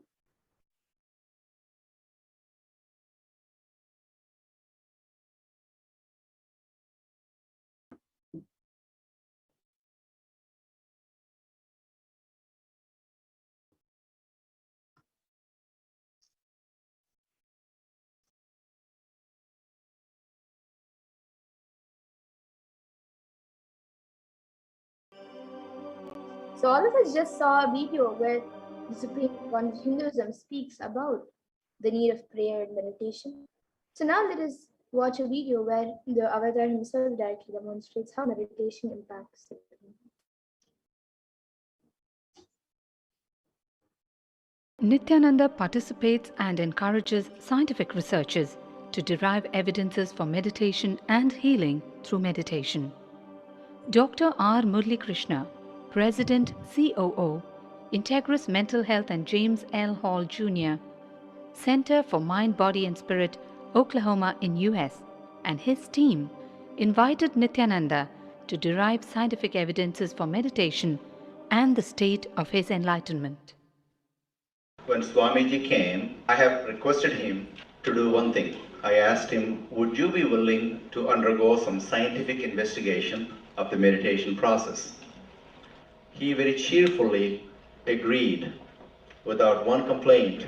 He went for 3 repeat sessions for PET scanning and 3 repeat sessions for quantitative EEG sessions.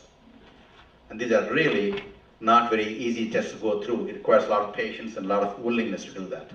So we did that, because if a meditation process is doing something to your brain, we should be able to detect that. Scientific findings are verifiable. They're replicable. You can replicate them, duplicate them. So Swamiji went through those sessions and we found some interesting findings. In PET scan, they inject a radioactive dye which goes and sits in parts of the brain that are active. In the normal, non-meditative state, the brain is very active. And when we are seeing someone, the rear end of the brain, the visual cortex, is very active, as shown in the diagram. Usually the brain is so active, there are 100 billion brain cells there. But what meditation does is something very interesting.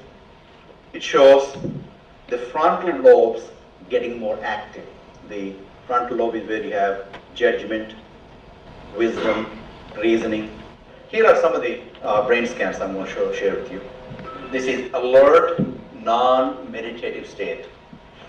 The second one is 30 minutes into 30 minutes meditation. Look at the frontal lobes, how they light it up. They light it up big time. 60 minutes of deep meditation, and here is a deep, deep level of meditation where it lights up significantly right here.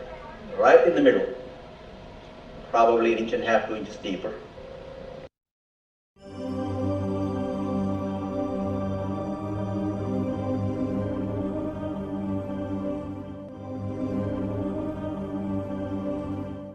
What's interesting was, Swami was inside, and that's the last part of that one. See that light right here? So what's interesting was, I've never seen that before in my life, so the other parts I've seen may not be to the extent that Swamiji showed, but this is something interesting. There is something called dopamine, which is a chemical our brain is involved in. Dopamine is produced mostly in this area. And when you have any pleasurable feeling in your body, it is mediated through dopamine. It's a neuroreceptor. It's a chemical that transmits messages of pleasure. It basically evokes pleasure chemical. You eat, the same thing is with visual pleasures you have. Beautiful people, beautiful sceneries, nature, whatever gives you pleasure. It's mediated through dopamine. Everything that human being experiences involves dopamine. But what's interesting is that you and I have the potential to create our own dopamine in a big way. So I named it, for lack of a word in the past, the D spot, which is the dopamine spot. If you can discover your D spot, you got it made in life. The D really stands for divine spot. The D also stands for delight, and the dopamine spot. What's also interesting is that he could, at will, go in and out of those states. Those are some of the findings I want to share with you. There's so much more talk about physiology of mind and brain and the body. It's a fascinating field that this is something that all human beings can relate to, can apply in our own lives. Not only a sophisticated knowledge, but these things have application in daily life for all of us. Nithyananda's system of free healing, known as Nithya Spiritual Healing, has been baffling the medical world, curing diseases from migraine to cancer. Qualified people are also initiated to become healers. The complete report of the research conducted on Nithyananda's neurological system can be found in the book Mystic Phenomena, Scientific Data.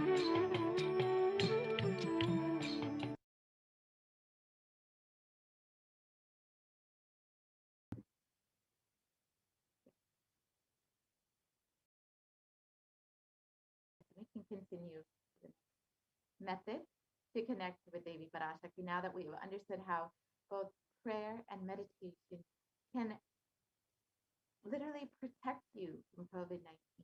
Let us look at the next method that Devi Parashakti has revealed.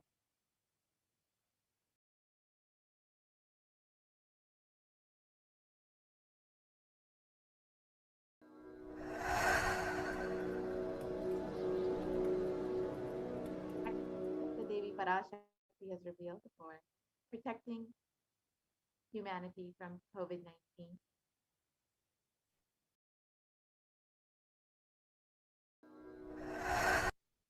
Yes, we can.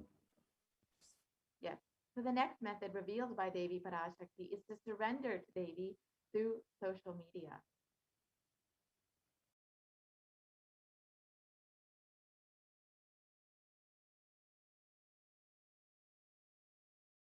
So during the Akashic readings, Devi Parashakti gives us the opportunity to connect with her through various social media platforms and attends individually to our prayers and showers us with blessings and boons. So let us now see how we can connect to Devi Parashakti through social media. So the first way to connect with Devi is through YouTube. So you can go ahead and join as a member of Kailasa's HDH Nithyananda YouTube channel. And once you have become a member of the channel, you can ask your question in the live YouTube video in the comment section of the live video. So it's a very simple process. Go ahead and go to visit Kailasa's HDH Nithyananda YouTube channel and click the join button right next to the title. And once you've done that, you can ask your questions in the comment section of the live YouTube video.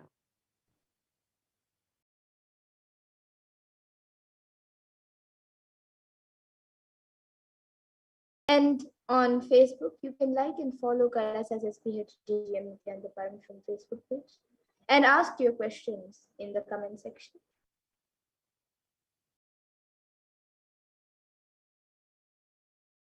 The next way is to follow @Sri Nithyananda on Twitter, and you can ask your questions in the reply section of the tweet with the hashtag #AskTheAvatar.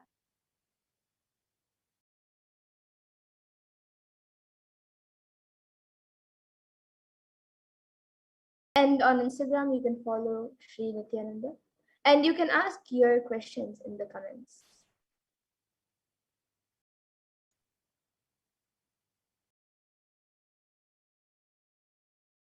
Next way is to ask your questions through WhatsApp. So you can search kailasa.org and you can see the WhatsApp chat box that pops up. And you can ask your questions here in the WhatsApp chat.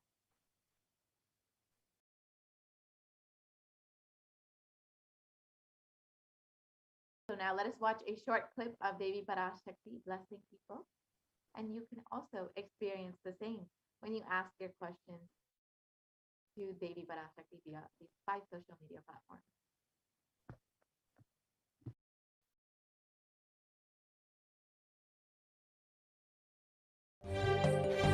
காளியின் ஆட்டத்தை ஆனந்தத்தை ஆனந்தத்தொடு ஆடிய ஆட்டத்தை கண்டோர் உயிருக்குளெல்லாம் இறங்கி குண்டலினி உயிர்ப்பிக்கச் செய்து மாய மனத்தின் இருளை அகற்றி மாயம் அழித்து மங்களம் தந்து குரு பக்தியும் சிவ பக்தியும் பரமசிவ பக்தியும் பரமசிவ சக்தியும் அளிக்கின்றேன். மனமாயை விடுத்து குரு பதத்தை பற்றுங்கள். நித்யானந்தமாய் நிஜாவதாரமாய் வந்துதித்த என்னை பற்றி வாழ்வில் எல்லா நலமும் பெற்றிடுங்கள். ஓம் ஓம் ஓம். யாதுமாகி நின்றாய் காளி, ஓம் காளி ஓம் சக்தி, ஓம் காளி ஓம் சக்தி, ஓம் சக்தி.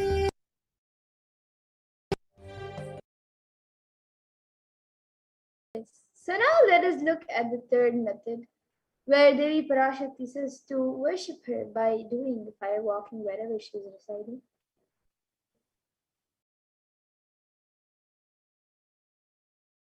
And the Supreme Concept of Hinduism has revealed that fire walking is a powerful alchemy process.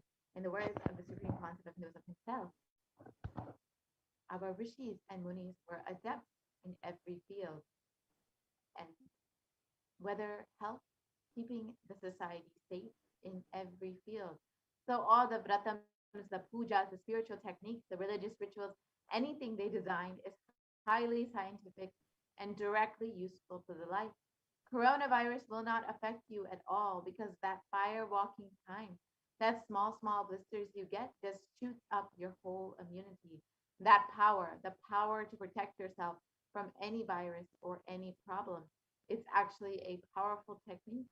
It's a very powerful technique followed in those days, especially during this season.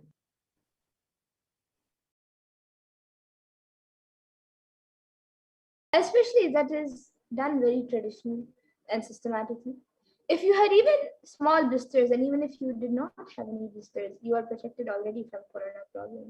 You will not be affected at all. Corona will not work on you. It will not affect you, and don't worry, it is a traditional way of making you immune. Actually, it's a traditional vaccination process. It's 11 feet length, the burning live charcoal on which you're supposed to walk, with the traditional powerful music which activates your limb system, that mukulam, which we call it in the back of the neck. This music will feel like it is hitting the back of your neck, and your whole detox system will be awakened. In that peak altered state of consciousness, you should walk on fire. Not just like that, you will walk. You will first awaken, trigger, and detox the detox system, then walk on the fire, 11 feet parapet.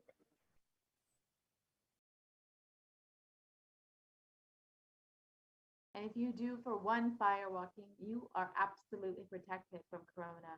Pray to Mahamariamman and do the fire walking. That is it. It's like a traditional, powerful vaccination. Pray to Parashakti Mahamari and do the Pache Patni Ratam. Do this traditional fire walking. You are absolutely protected from coronavirus. No need to panic. Traditional vaccination, traditional, natural, organic, no bad side effects vaccination is the Hindu fire walking.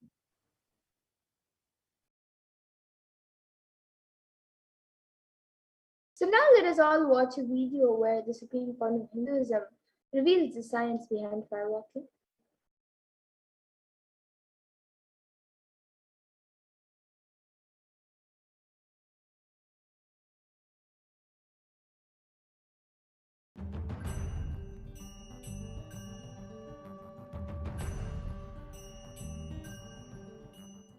All these transmutation processes means balancing the system and awakening the whole consciousness to your whole body is what I call transmutation processes. Some parts of your body becomes insensitive to the existence because of the job it is doing, like a feet. Because of the continuous walking, it becomes insensitive. Your cheeks, how they are sensitive, they don't become they lose sensitivity to the reality. But for a complete Kundalini awakening, your whole body needs to be alive and experiencing the reality and ability to experience the higher consciousness. That is the reason we have the process of fire walking.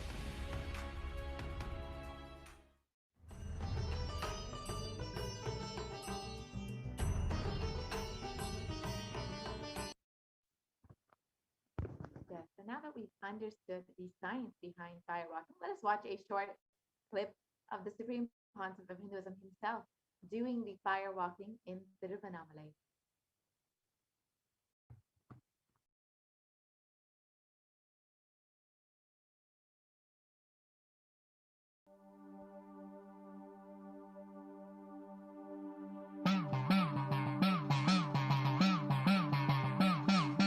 சத்தியம் காத்திடும் உத்தமத்தியே சத்குருவாய் வந்த நித்திய தாயே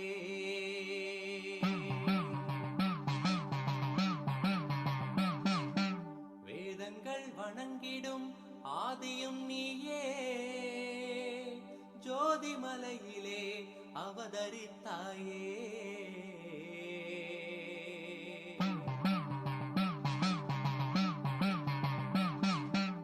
அவனியை பேணும் ஞானமும் நீயே அக்னி வடிவிலே அருள் புரிந்தாயே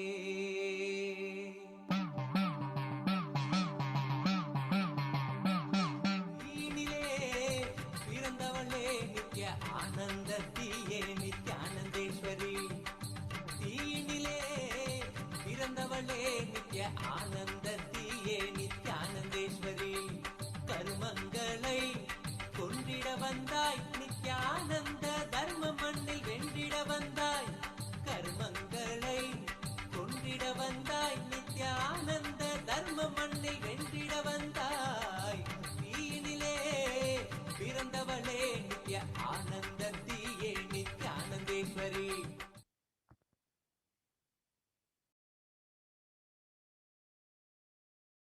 Now that we have seen and understood the science behind firewalking as per Hinduism, let us look at what modern science has to say about firewalking. A study conducted by the U.S. National Study of Medicine, the National Institute of Health, regarding the various effects and benefits of firewalking found that firewalking increases the levels of happiness and lowers fatigue in levels in people who have participated in firewalking compared to those who have not participated in firewalking.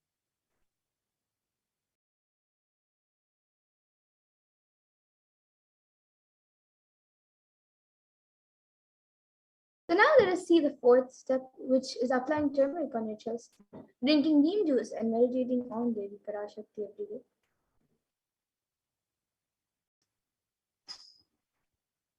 Yes. So let us understand the benefits of neem juice as revealed by the Supreme Pontiff of Hinduism himself.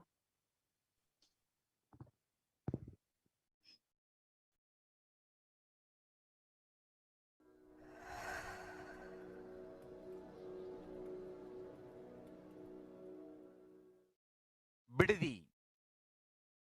It is not, I'm not talking from air, I'm talking from ground. In Bididi, before we came to that land, 30 borewells were dug, no water. Now, from the day we came till now, we have water for 10,000 people to live comfortably in that very land. It's only pouring, pouring Karumari's grace wherever we started ashram. Nature completely cooperates because we know biology, whole biology thinks.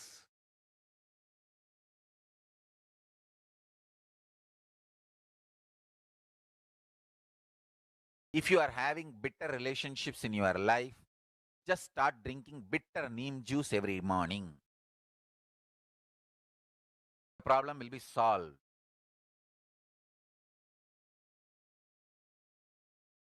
Understand, if you are irritated, even if you don't react, even if you don't talk to people, you release that kind of vibes. Take Aritaki, you will see you release sweet kind of vibes. Take neem juice, You release healing, compassionate vibes. A woman who applies neem powder and takes bath, who applies turmeric powder and takes bath, is equivalent to Karumari Mahamayi.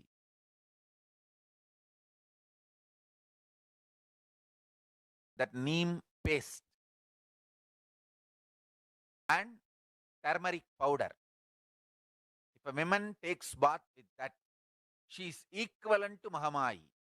She is embodiment of Karumari because she will be manifesting that same vibes of Karumari. I sincerely recommend people start doing all these activities like applying neem paste and taking bath, applying haritaki powder and taking bath, applying turmeric powder and taking bath, applying basma and taking bath, especially for men, basma, for women, neem paste and turmeric paste. All four can be used by both all genders. That is different. If you want specific, I'll recommend the neem and turmeric for female body, haritaki and basma for male body. Understand your whole biology things. Working on whole biology changes the whole life. So, now with this understanding the whole biology things, think Mahavagya. This is Ajapa Japa. Think Mahavagya. With the understanding your whole biology thinks. Om Nithyananda Paramashivoham. Blessings to all of you. Start manifesting powers. Now,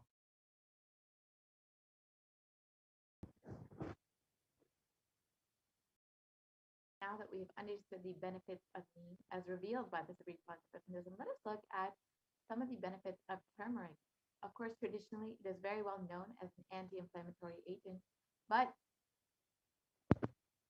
our recent research the past few decades, according to modern science, has shown that turmeric is a potent immunomodulator agent that can modulate activation of T cells, B cells, macrophages, neutrophils, natural killer cells, and dendritic cells, which are all immune cells. And curcumin can also downregulate the expression of various pro-inflammatory cytokines and chemokines. This was published in the National Center for Biotechnology Information in the US, and this essentially means that turmeric helps boost your immunity. So when you have a stronger immune system, you will be much more likely to be healthy and protected from COVID-19.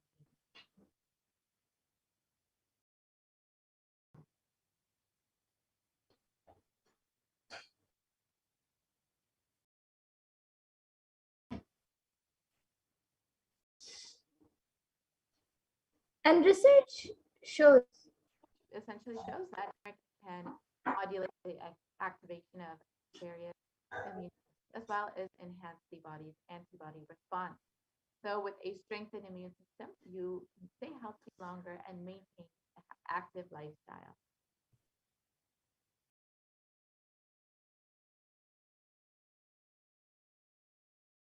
And another study by India.com shows and says that neem can help you fight against coronavirus. And it says that it is an important part of Ayurveda and neem can be effective in dealing with the novel coronavirus infection.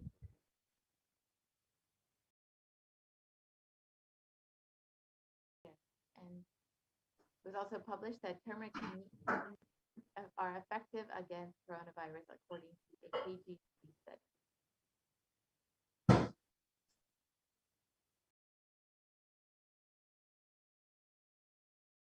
now let us look at the fifth step, which is with the complete mind applying banana peel and onion on your heels before you go to bed.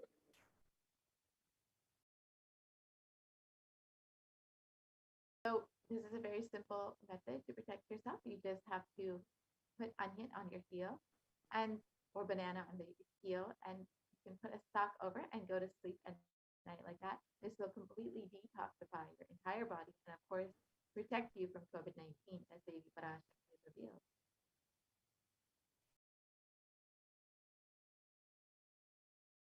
And onion is very well known for its detoxifying effects, and Medical Daily has published an article explaining the detoxifying effects of onion. And it states that onions contain a high amount of sulfur compounds, which not only give onion the recognizable smell, but also they are powerful detoxifying agents.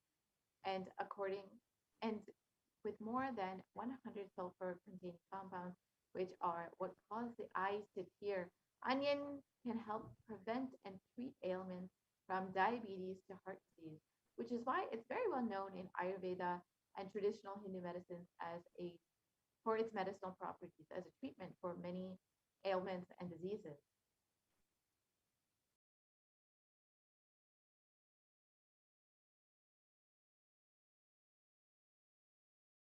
And an article reviewing the detoxifying effects of onion published in the Journal of Phytotherapy has stated that compounds from onion have been reported to have a wide range of health benefits, which includes anti-carcinogenic properties, anti-platelet activity, anti-thrombotic activity, anti-asthmatic, and antibiotic effects.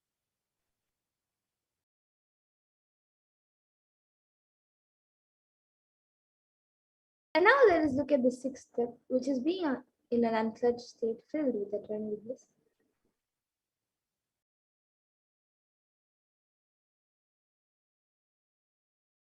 Let us understand the science of unclutching as revealed by the Supreme Concept of Hinduism himself.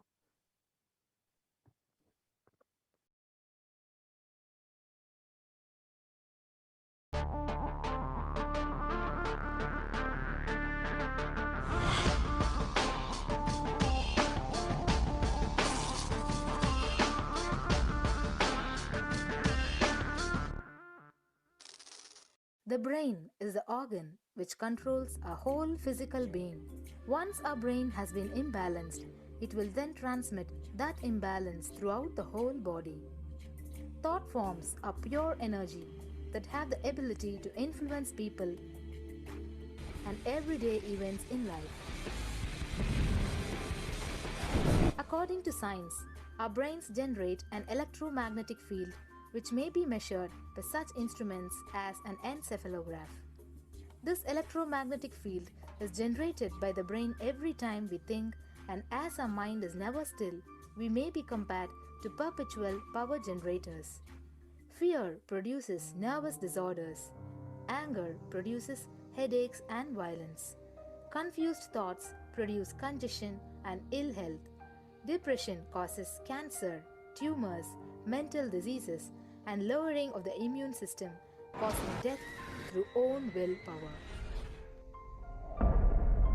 Our thoughts generate intricate energy patterns which can be detected by sensitive equipment and seen by clairvoyant individuals.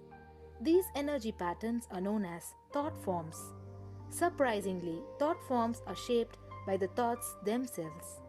Each of us creates hundreds of thought forms every hour and release them into the environment.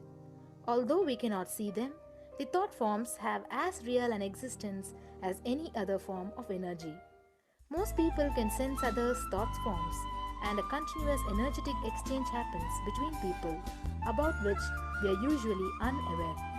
This also explains why we sometimes take a sudden liking or dislike to a certain person directly on meeting them. We just catch their vibes. Unclutching is a guide for equanimity and enlightenment. Thoughts are like bubbles in a fish tank. Just as bubbles in a fish tank rise from the bottom, our thoughts also rise in the same manner. When one bubble comes and reaches the surface of the water, The next bubble starts and the third bubble starts. Because the bubbles are rising at high speed, they look like a continuous stream. But our mind is not a continuous stream. There is always a gap between two thoughts. Like the bubbles, we also experience a neutral space between two thoughts. This neutral space between two thoughts is our original state, the pure silence. It is a state of pure consciousness, the state of God. Since the gap or the neutral space between two thoughts is too small, we think all thoughts are connected and form a shaft. But there is always a gap between two thoughts. In the forest of northern India, the hunters trap the birds using a trap. They tie a rope between two trees. The rope is the shaft that we create by connecting two thoughts. In the middle of the rope, they secure a wooden stick. The stick is our mind. The rope is tied at the midpoint of the stick. When a bird comes and sits on the stick, the bird's own weight turns the whole stick upside down. It turns topsy-turvy. The moment it turns upside down and loses its sense of balance, it feels totally shaken and tightens its grip on the stick. It simply holds onto the stick as if its life depends on it. Similarly, we connect thoughts and form a shaft out of it and live in the fear that if we drop our mind, we might be lost. We might lose our identity. Because it is hanging upside down, it thinks, if I unclutch from this stick, I will fall and die. Is similar to the fear that if we start trusting that we are unconnected, unclutched, independent and illogical thoughts, we might be lost. If the bird lets go and relaxes, it may flutter to balance for a moment or two. When it leaves the stick, maybe for a few seconds, it will fall, but then it will adjust itself and start flying. In the same way, we hold on to whatever we think is our identity and security, our education, our mind, our life, our relationships, or our bank balance.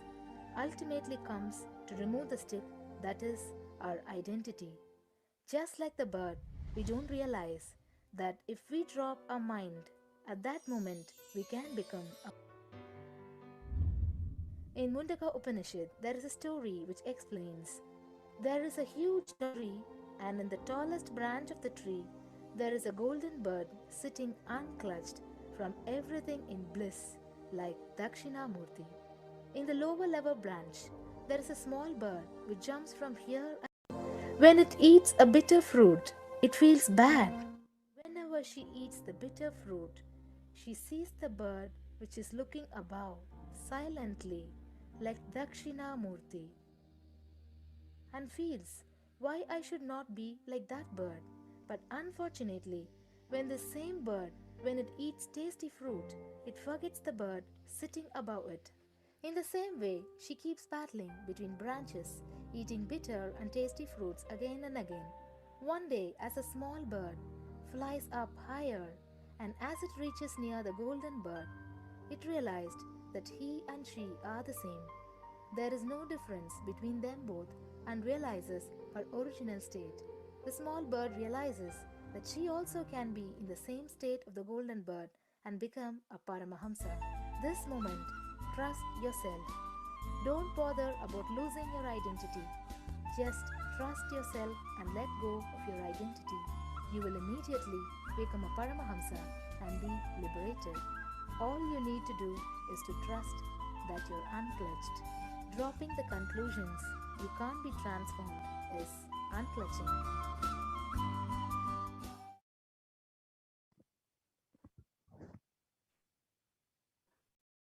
So when you have a few moments in your day, you can actually experience the science of unclutching now that you've understood the science behind it. You can just take a few minutes in your day to sit with your head, neck, and spine in a straight line. Have your eyes closed and intensely chant the Mahavakya, Om Nithyananda Paramashivoham. Do not engage with any thoughts or emotions. Purely let the space of unclutching manifest in you. Chant the Mahavakya, Om Nithyananda Paramashivoham. So when you have some time in your day, you can go ahead and spend a few moments to experience this beautiful science of unclutching. And you can also listen to the Mahavakya online on YouTube while you are practicing unclutching. And when you do this, you can also fill out your minutes per piece. You can visit kailasa.tv/minutes, the number 4 piece, which we will be projecting the link for in a few moments. And you can fill out how many ever minutes you have experienced this state of unclutching.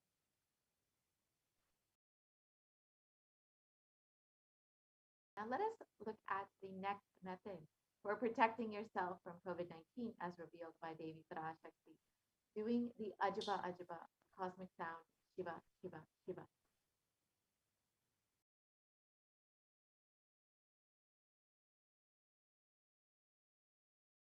So a study conducted by the U.S. National Library of Medicine on the benefits of chanting has established how doing the Ajaba, the chanting, has a direct and positive benefit for both the physical and mental health. And this study correlates the chanting of the Ajaba to the vagus nerve stimulation, which is used as a treatment for depression and epilepsy.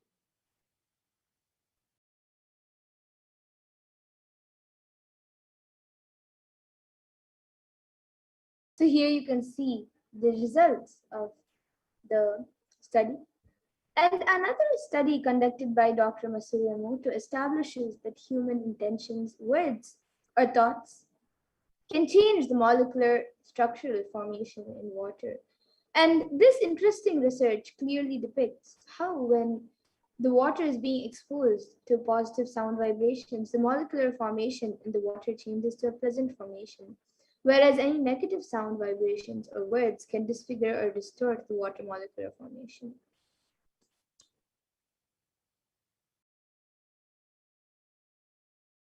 So here you can see the depictions of how the water molecule looks when it responds to different words and sounds. So when positive wisdom, the water molecular formation becomes like a beautiful snowflake. However, when negative words or vibrations are used on water, such as heavy metal music or words like I will kill you or you fool, the water molecular formation becomes disintegrated, disformed, and disfigured, as you can see in the bottom photos. So you can imagine what happens inside of your body, which is composed of up to 60% of water, when you chant the Ajaba, the chanting of the powerful sacred mantra.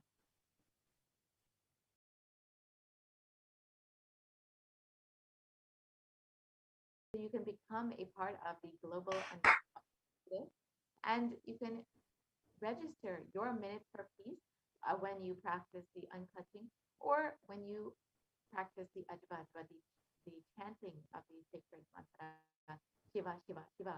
And the Supreme Pontiff of Hinduism has revealed if 10,000 people can do this just for 3 months, we can give such a powerful superconscious breakthrough to the whole of humanity because all of us interconnected. We are not all islands. These are all fundamental truths. When you start unclutching, Kailasa starts experiencing joy, bliss of you unclutching. Nothing goes to waste in this cosmos. This is the words of the Supreme Pontiff of Hinduism himself about the power of unclutching, and you can experience the same with the Ajaba Ajaba.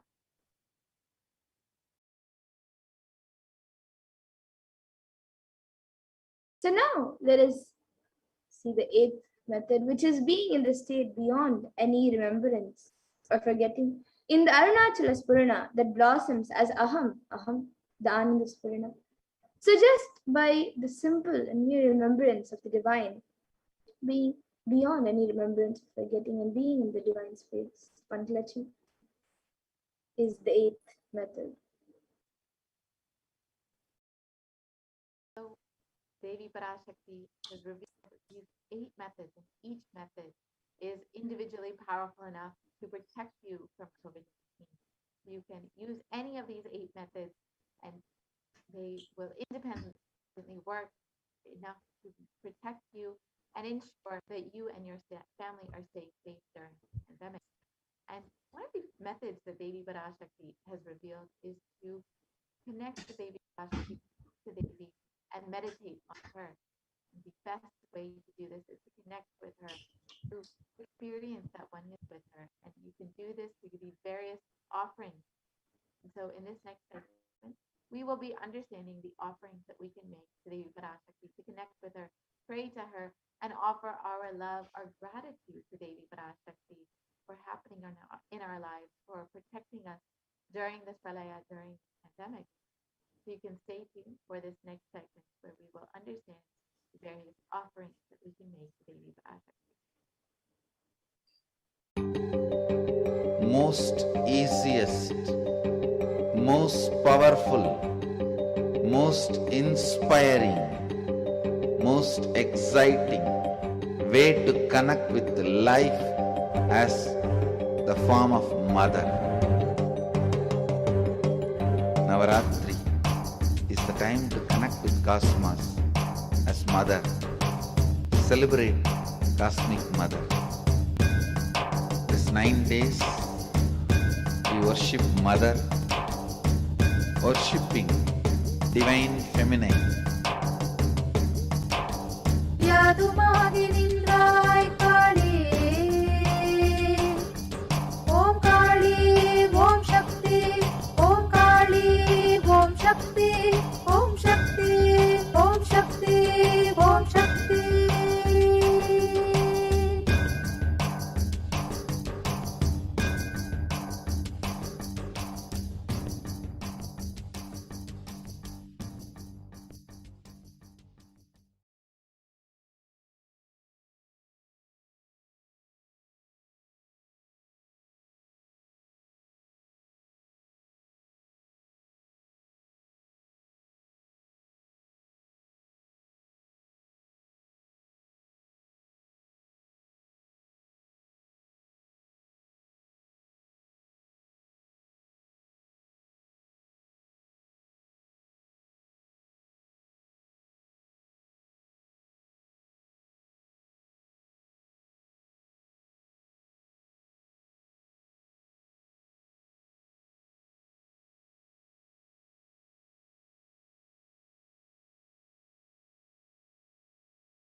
most easiest, most powerful, most inspiring, most exciting way to connect with life as the form of mother.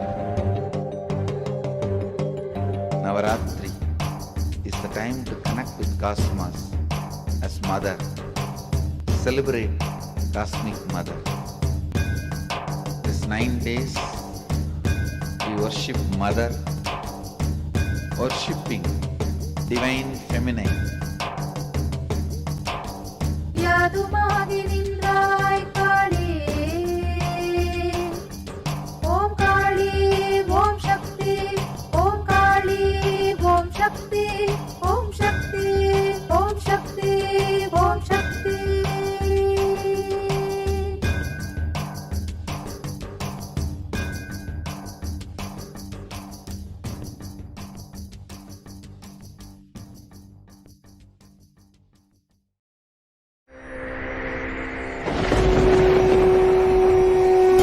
Ultimate divine descends in human body and expresses its extraordinary powers and experiences playfully. Sundareshwara is the embodiment of this statement. He is not Shiva as you understand, sitting in the Himalayas, frozen in the ice, in Samadhi. Sundareshwara is an artist with tremendous heart, ready to listen to human sufferings, ready to bend for human emotions. The one and only thing you need to obtain His grace is simple feeling connection. That's all. He bends for anybody, to any level. Even the word compassion is too small. He is still available. Even now, He is there. He assumes human body and relates with you, answers you, responds to you, raises you.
I don't know, I was lost.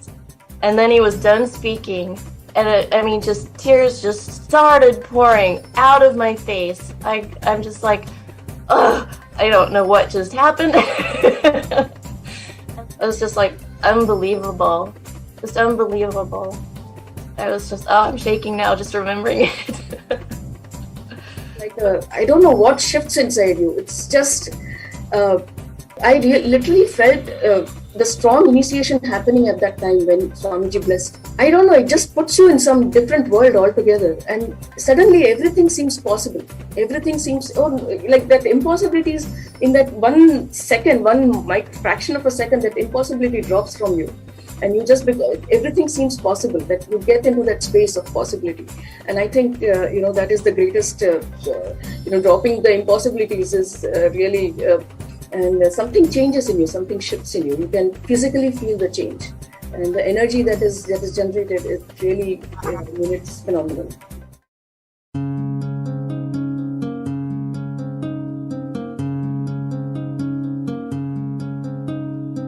There are some gods, 9 unknown gods. The moment you call, they will be there. Venkateshwara, Balaji. I tell you, people give so much for Venkateshwara because he does the job. He's the 9 unknown god. There's a village folk story where Venkateshwara borrows from Kubera for his marriage and he is still paying the debt. Venkateshwara takes the responsibility of reserve to reserve. This whole story, beautiful story of Venkateshwara is an amazing concept. He is making Yaksha into Lakshmi. He is making the reserve to reserve. It's an amazing truth.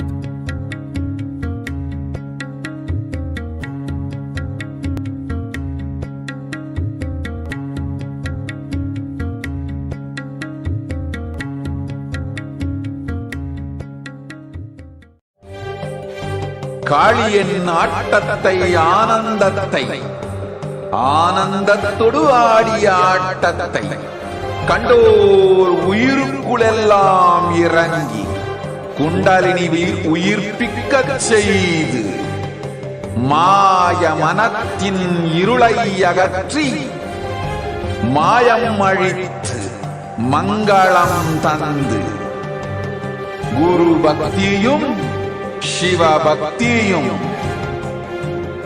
Paramasiva பக்தியும் பரமசிவ சக்தியும் அளிக்கின்றேன். மனமாயை விடுத்து குரு பதத்தை பற்றுங்கள். Nithya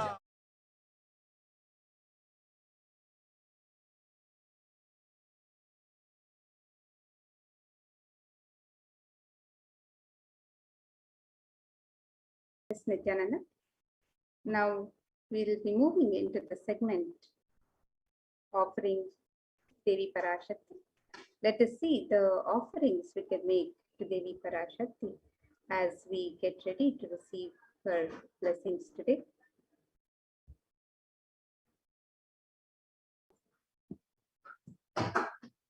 And the tradition of offerings in the Hindu tradition is a gift of pure love and devotion.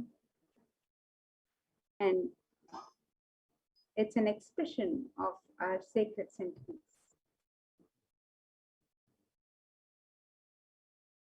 When in Avatar lands, the offerings are purely part of the grand Leela played out for the purpose of enlightenment.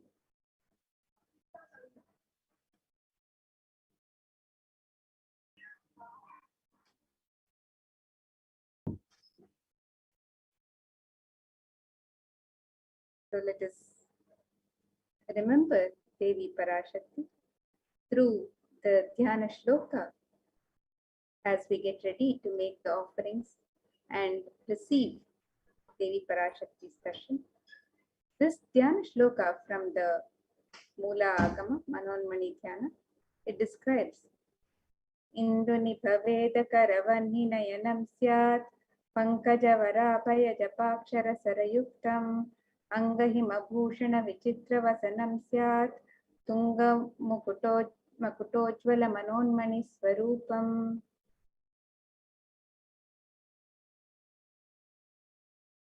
And the meaning: moon-like face holding Veda books on hand, fire in eyes with lotus flower, gracing in blessing hands on one hand and japamala, beautifully decorated with jeweled ornaments in wonderful clothes and shining crown. Her name is Manonmani.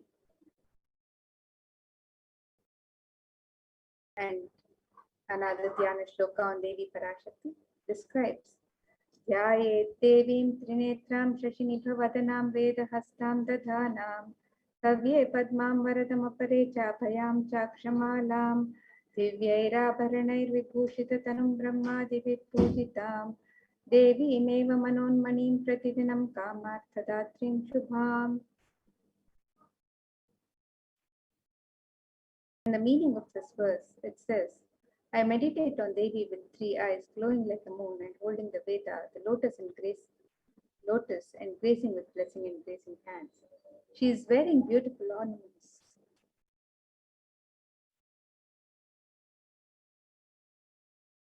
She is worshipped by Brahma and other many gods and showers auspicious boons for all actions every day.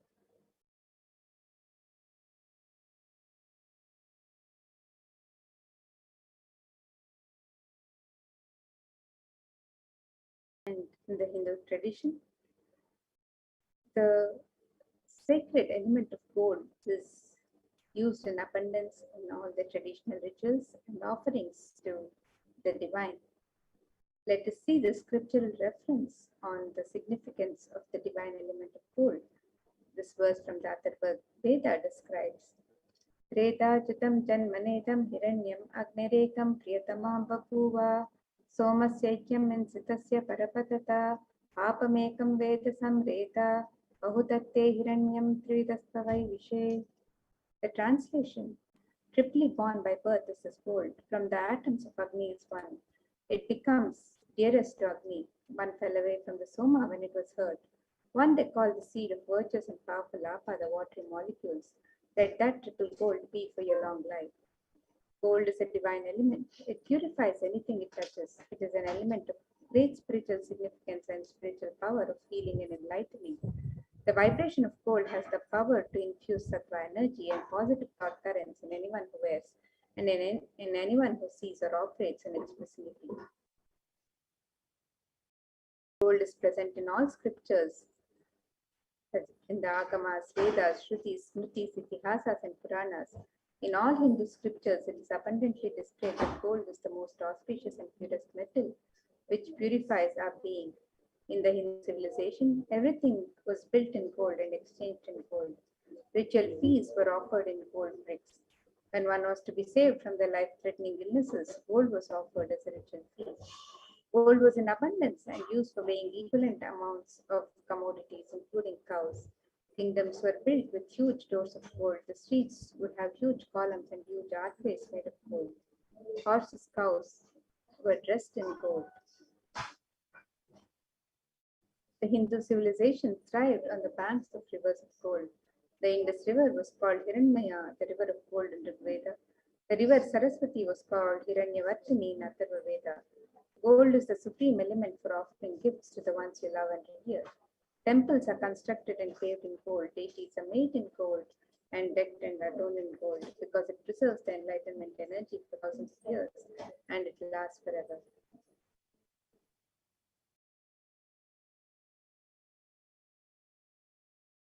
The first offering that we have here today is the E-Hundi offering, the offering of a general donation. You can offer how much ever you would like to Devi Parashakti. This is like any other temple that you would go to. You might offer a few dollars in the hundi just to say thank you, just to say I love you to the divine and thank you for happening in my life. And Devi is described as the one who is fond of true devotion and is realized through true devotion. She can be won over through true devotion and she removes all fear. So when you offer your just a few dollars in the hundi to Devi Parashakti, out of your love, out of your devotion to Devi, you will be blessed with Devi's overflowing energy in your life. And if there's any fear in the minds of devotees, Devi is sure to remove that fear. It is stated that Devi likes to be worshipped in autumn. Here, it is not the autumn, the season, but rather the autumn of our lives, when our thoughts turn more and more inwards, and the role of the divine is much more known and clearly understood, and the need for Devi worship becomes much stronger. So Devi is the one who is described as the one who bestows happiness on her devotees.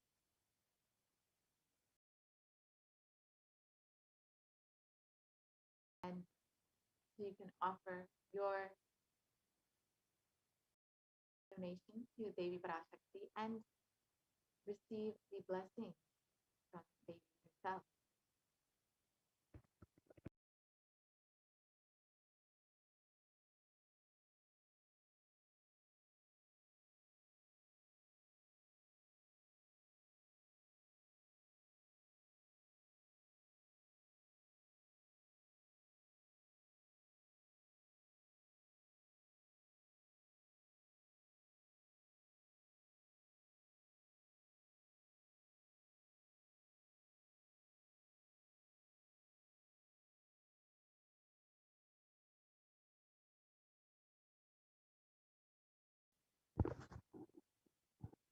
Yes, and the next offering is the Sankalpa chanting. So this is the offering of your conscious resolution to Devi Parashakti.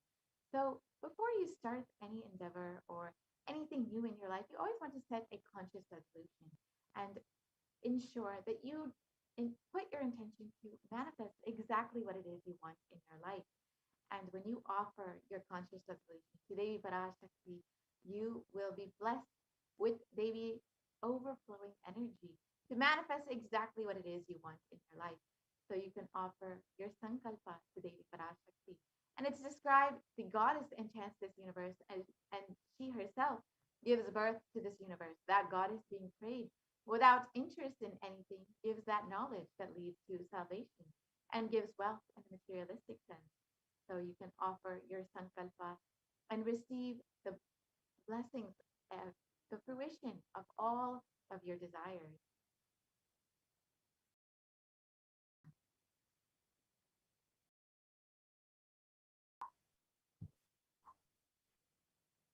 The next offering to Devi Parashakti is the offering of the Sahasranama Swarnakasi. This is the offering of the pure gold coin inscribed with one of the 1008 names of Devi Parashakti. And you can make this offering in any of 3 different denominations and offer any number of coins as you would like to.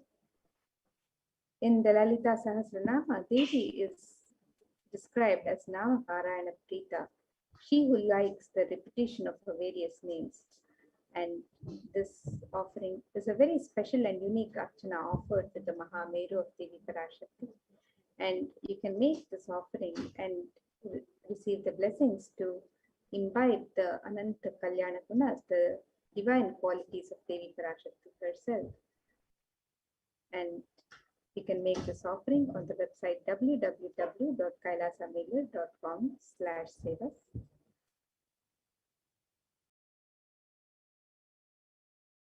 And the next offering is the Mukta Angrati, the finger ring with a pearl. So you can offer this beautiful pearl ring to Devi Parashakti, who is very well known to be adorned in pearls and very fond of pearls. And of course, the pearl represents Devi Parashakti's overflowing compassion. So in this verse, it states, I bow to the goddess Meenakshi, whose crown has garlands of pearls, and the face shining like a full moon, who wears anklets that are studded with gemstones and has small bells, who is shining like the splendor of the lotus, who grants all the wishes, the daughter of the mountain, who is worshipped by goddesses Vani and Rama. I remain ever bowing to the goddess Meenakshi, the ocean of compassion.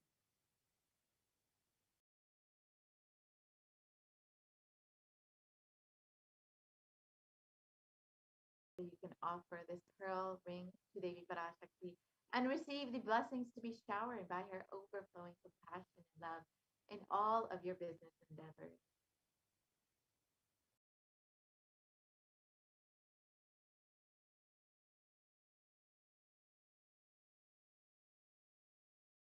And the next offering to Devi Parashakti is the Swarna Padma Pushpa, the offering of the gold lotus. In the Kamkakama, one of the verses describes the significance of the gold lotus. It says, Ashtavidyeshwaroteta Kumbhavarana Samyutam Sarve Sasutra Vastrajya Hema Pankaja Pushitaha Sapidhana Satcha Kurachascha Pakva Bilva Pala Prabha Snapanadhyaya Samsiddha Pramanena Samanvitaha. And it says, all the kalashas would be wound around with a suitable thread and covered with new cloth. They should be adorned with lotus flower made of gold. And there are hundreds of scriptural references in the Hindu tradition for using the lotus flower in the worship of Paramashiva. Almost everything in the worship of the ultimate involving the consecration of the deities of worship or meditating on the mudras and asanas used during worship involves the lotus flower, the lotus leaf, the lotus pericarp, the lotus petals. The lotus is a divine flower in the Hindu tradition. The Shakti of Paramashiva is also called a lotus. The base of the Paramashiva Linga is the lotus. The disciple of Paramashiva Linga is also considered a lotus, the one who is about to bloom. You can offer the gold lotus in any of the 3 different sizes as you would wish to. And be blessed to have the state, space, powers, and being of Devi in your inner space amidst any and every adverse situations in life.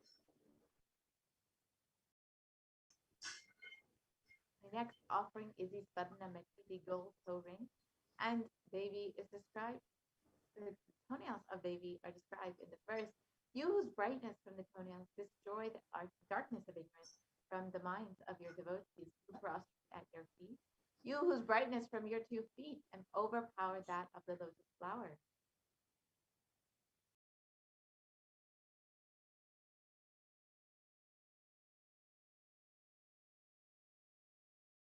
You can offer this toe ring to Devi Parashakti to adorn her sacred feet.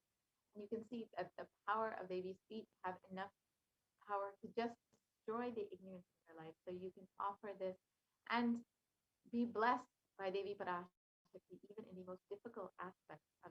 your life. The next offering we can make to Devi Parashakti is the offering of the Swarnamangtika, the gold hairline jewelry.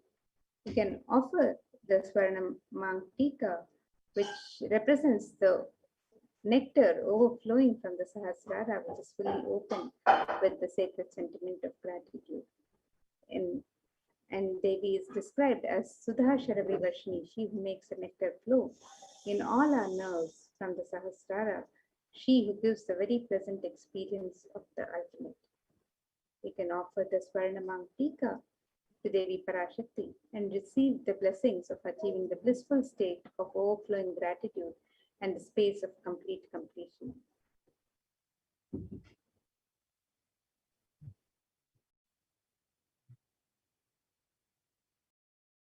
Yes, and the next offering is the Pratikshapada Puja, the offering of gratitude to the divine lotus feet of Swamiji himself, who is manifesting Devi Parashakti for each and every one of you. And in the Saundarya Lahari, it describes that the nails of Devi have been sharpened by constantly being touched by the crowns of the celestial beings who always prostrate before Devi. Tamoguna is darkness. In this stotram, and tamas is indicative of the ignorance in the minds of the devotees. And by constantly prostrating before Devi, their ignorance is removed and they attain the knowledge. So when you offer the Pratikshapada Puja, the offering of worship to the divine lotus feet of Swamiji, manifesting Devi Parashakti, you will be blessed with the most auspicious path to enlightenment, to achieve the ultimate state of knowledge.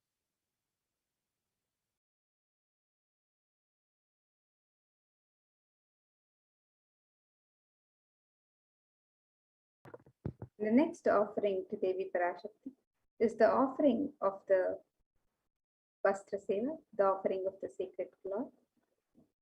And the offering of the sacred cloth is a traditional offering and blesses the Yajman with all the auspiciousness and blessings of the Supreme Lord of Hinduism, Jagat Guru Mahasanidanam, His Divine Holiness, Bhagwan Sri Nithyananda Paramashivam, and Devi Parashakti herself, manifesting through the Nijavatar, the Supreme Pontiff of Hinduism. And you can make all of these offerings on the website www.kailasamailer.com/sevas. They can offer the e-hundi offerings in multiple currencies and any amount that you would wish to offer. You can make the offering of the Sankalpa chanting the conscious resolution. You can offer the Devi Sahasranamaka, so the pure gold coin inscribed with the 1008 sacred names of Devi Parashakti, each coin with inscribed with one of the 1008 names. The Mukta Anguti, the pearl finger ring, the gold finger ring embedded with pearl. The Swarna Padma Pushpa, the gold lotus flower. The Swarna Metti, the gold toe ring to adorn the lotus feet of Devi Parashakti. The Swarna Mangtika, the gold hairline jewelry, representing the nectar overflowing from the Sahasrara. The offering of the Pratyakshapada Puja, a very sacred offering from the disciple to Guru, and the offering of the Vastra Seva, the sacred cloth. All of these offerings can be made on the website www.kailasamailer.com/sevas.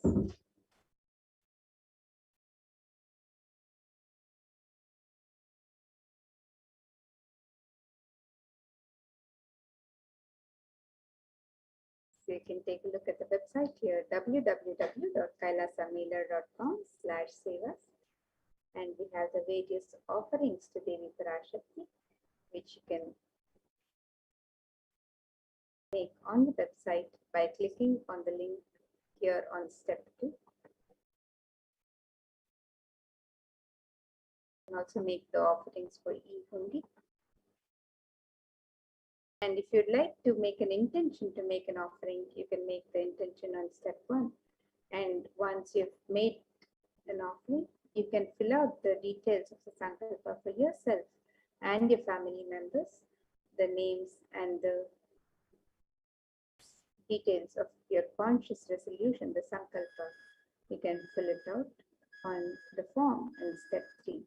So if you'd like to make the various offerings of jewelry or seva to Devi Parashakti, you can make the offering through this website, where you can offer the Devi Sahasranama Kasu, the Mukta Anguti, the Swarna Padma Pushpa, the Swarna Meddi, the Swarna Mamtika, the Pratyaksha Pada Puja, the Vastra Seva, and various other offerings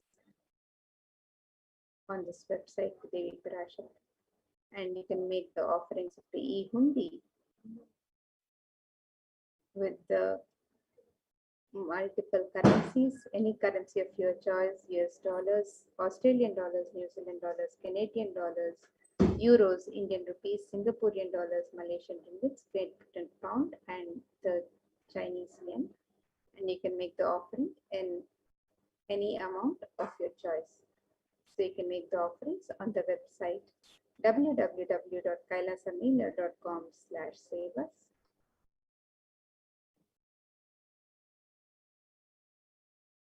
And if you would like to also be part of the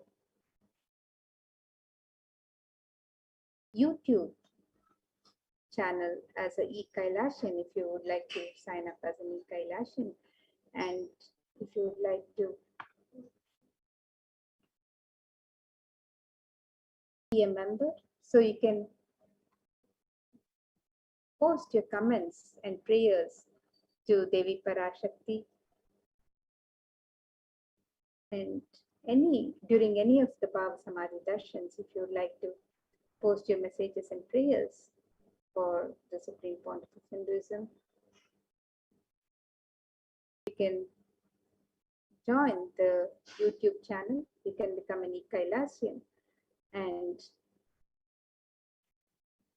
you can click on the join button to become an e-Kailasian and become a member and post on the live YouTube chat. You can also subscribe by clicking on the subscribe button and be notified of any live videos, and anytime the channel is live, you can receive your notifications. So you can become a member on the YouTube channel, and also you can make your traditional offerings on the website www.kailasamailer.com/sevas. And with this, now we'll be moving to the next segment of this program, where we'll be learning more about the various facilities being made available for the benefit of humanity, for the care and benefit of humanity during these times of the pandemic. So we'll be moving on to the further segment of this program.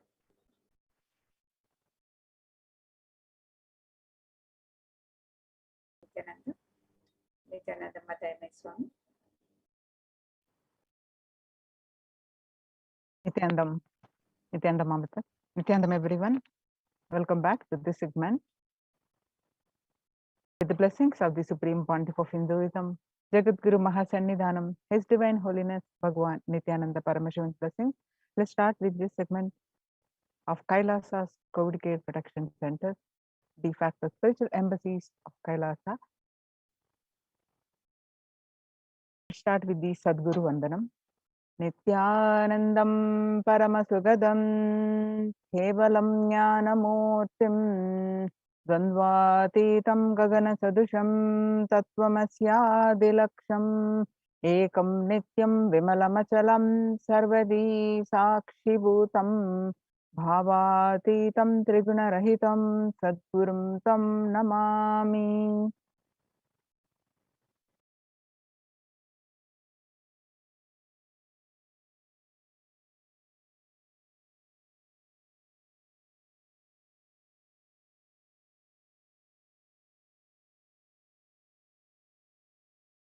So what we are going to learn from this segment today is concerning statistics on mental health, and which is leading to the global peace, concerning about the global peace across the world due to the COVID-19 pandemic.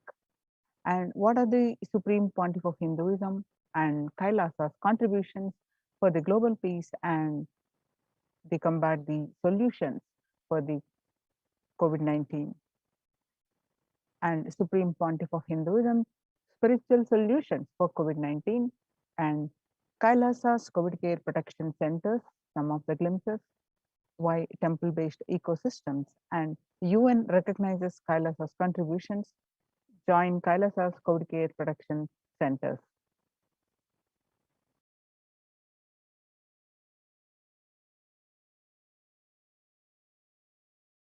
Today, people around the world are trying to grapple with the grim reality that the pandemic is far from over. The aftermath of the current calamity promises to be much more devastating. The greatest economics of the world are facing disastrous futures. Countries are facing off each other in deep mistrust. Now, let us see some of the statistics and current news related to the COVID-19 and how it is relating to global peace, not just the health concern, not just the physical and mental health concern, but it is leading to the global peace. How it's affecting the global peace.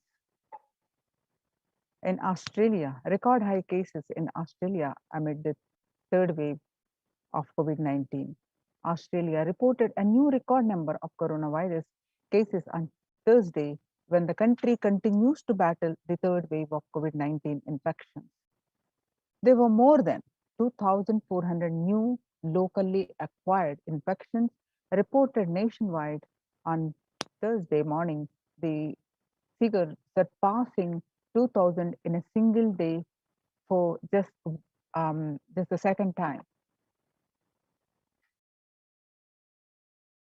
The World Health Organization makes a big statement about Delta variant of COVID-19. The World Health Organization on Tuesday said that the Delta variant of coronavirus has elbowed out all the three other COVID-19 variants of concern that now represent a tiny fraction of the samples which are being sequenced. Less than 1% of alpha, beta, and gamma are currently circulating. It's really predominantly Delta around the world, said the World Health Organization technical lead on COVID-19, Maria Van Kerkhove. The Delta variant, which was first detected in India last year, has become more fit and it is more transmittable, and it is outcompeting, it is replacing the other viruses that are circulating.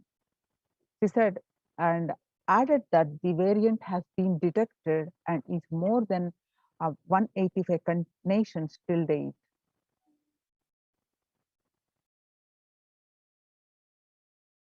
The coronavirus pandemic has now killed more Americans than the 1918 to 1919 influenza pandemic did.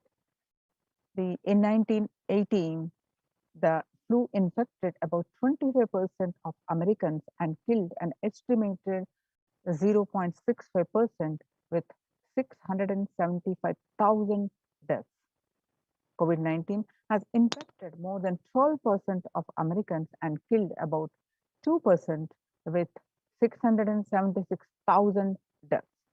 Now that the US death toll from COVID-19 has surpassed 676,000. The coronavirus pandemic has killed more Americans than the 1918 to 19 influenza pandemic did. Axios and the Associated Press both reported the grim milestone on Monday.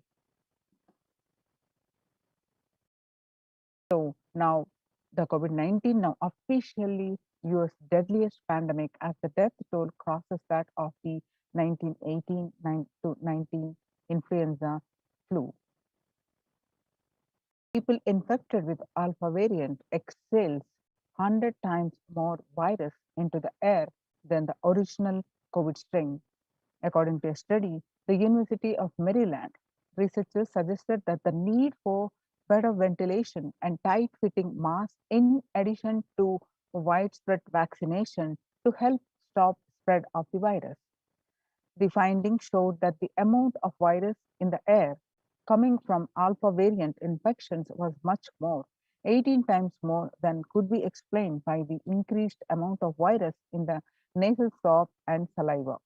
These major increases in airborne viruses from alpha infections occurred before the Delta variant arrived and indicate that the virus is evolving to be better at traveling through the air.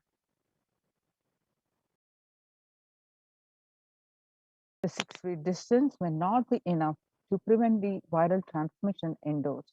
According to a study in Washington, physical distancing of 2 meters, about 6.5 feet, may not be enough to sufficiently prevent transmission of virus carrying airborne aerosols indoors.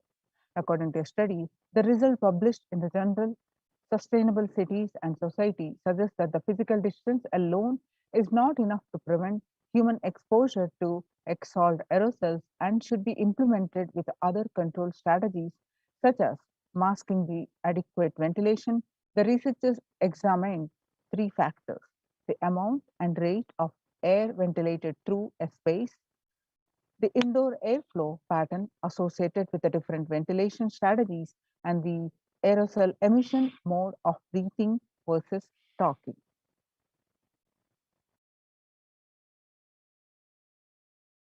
COVID-19 Delta variant is still more concerning, says the World Health Organization's experts.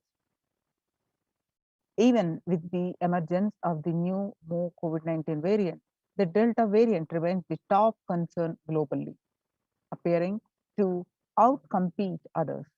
Senior officials with the World Health Organization said recently. I think the Delta variant for me is the one that's most concerning because of the increased transmittability, said Dr. Maria Van Kerkhove, agency's technical lead for the COVID-19, speaking during an online question and answer session. It is doubly transmittable compared to the ancestral strain, which means that it can spread to more people. In US, COVID-19 pandemic is nowhere under control, says the chief medical advisor, Mr. Anthony Fauci. He said, right now we are still in pandemic mode because we have 1,60,000 new infections a day. That's not even modestly in good control. In an interview with Axios, the US has reported 40 million cases of COVID-19 since the outbreak of the virus, with over 4 million infections adding up in the past few weeks. The increase in COVID cases comes as the US administration earlier this month announced that it is planning to provide booster shots of vaccine as the Delta variant has become dominant in the nation and is wreaking havoc. This surge in Delta variant is driven by the low vaccination coverage in many communities across the US, according to the US Center for Disease Control and Prevention. In a country of our size, you can't be hanging around and having 100,000 infections a day. You have got to get well below 10,000 before you start feeling comfortable, Mr. Fauci said.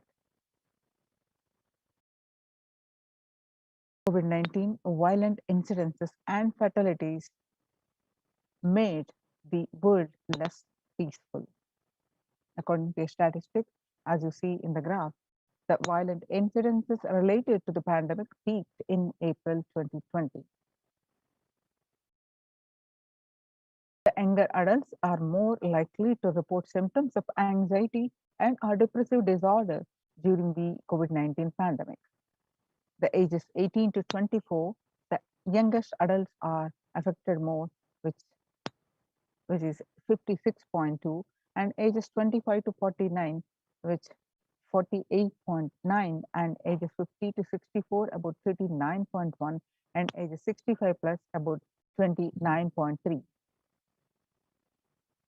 The average share of adults reporting symptoms of anxiety disorder and or depressive disorder, what it was in 2019 during a period of 6 months was 11%. Now, during this period, in just 1 month in 2021, it rose up to 41.1%. And some more statistics confirming the same, that the share of adults reporting symptoms of anxiety and or depressive disorder during the COVID-19 pandemic, the younger adults are getting more affected than the older adults. In America in 2020, a national mental health crisis, COVID-19 is a significant stressor for most Americans. Nearly 8 in 10, which is 78%, say the coronavirus pandemic is a significant source of stress in their life.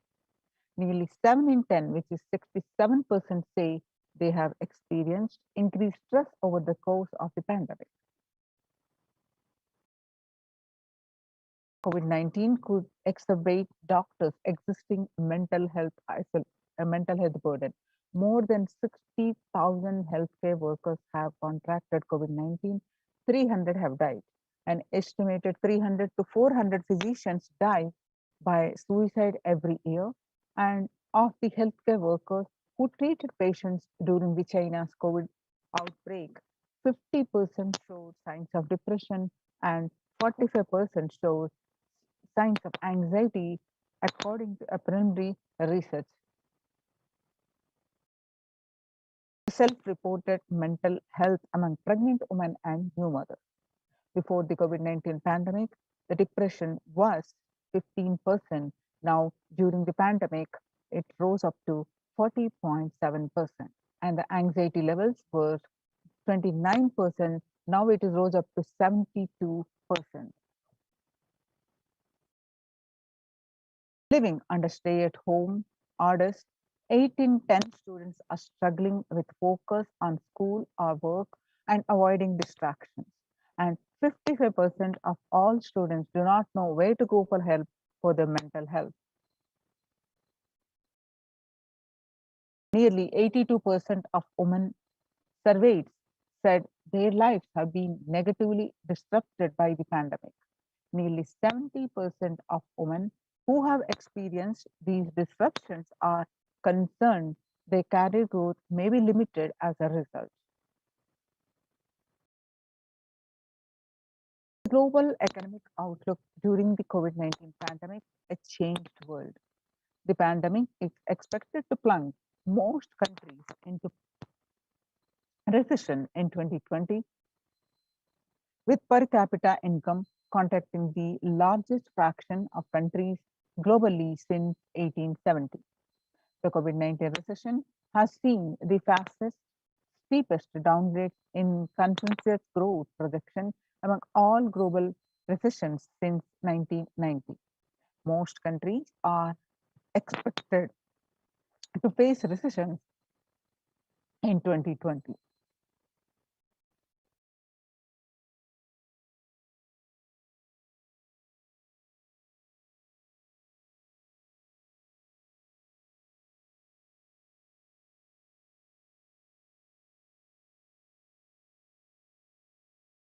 International Labour Organization. COVID-19 is a threat to peace building in conflict-affected nations. COVID-19 crisis has worsened already fragile situations. The ILO, the International Labour Organization, is more aware than ever of its responsibility to promote peace and resilience in the time of this global pandemic. In India, the Mumbai mayor says the third wave is here. The city's mayor has said that the third wave of COVID is already upon Mumbai, pointing to a sudden spike in cases. The third wave of COVID-19 is not coming, it's here, said the Kishori Padnekar, adding that an announcement regarding the matter had already been made in Nagpur. Speaking of the coming festive season in Maharashtra, the mayor urged people to remain in their homes. The mandals have been asked to allow only 10 people and have them work in shifts. Breakthrough infections found in 25% of the healthcare staff.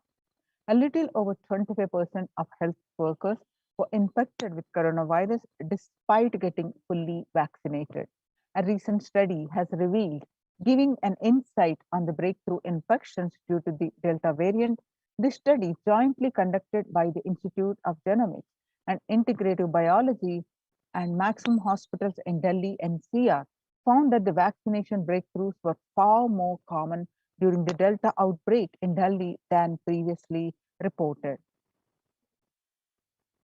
A new coronavirus strain known as Mu, which was found identified in Colombia January, has been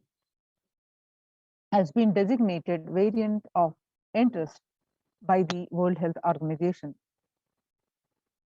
After being detected in Colombia, Mu, known scientifically as B.1.621, has since been reported in other South American countries and in Europe. The Mu variant has a constellation of mutations that indicate potential properties of immune escape, the global health body said Tuesday in its weekly pandemic bulletin. Now, how to cope up with the current COVID-19 pandemic?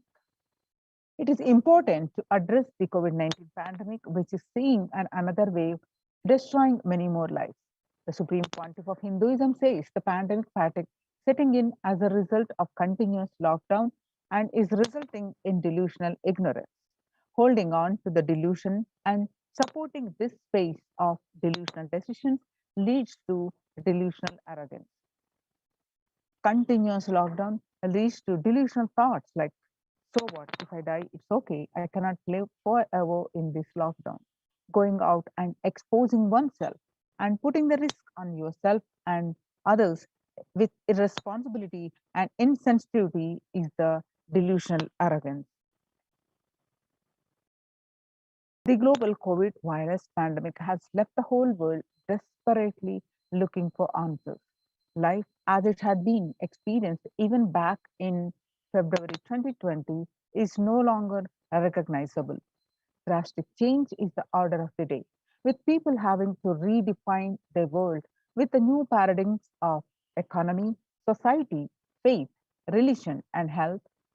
Blessed are those who have had the greatest fortune to be with the incarnation of Paramashiva, the Supreme Pontiff of Hinduism, in their lives to carry them through this crisis.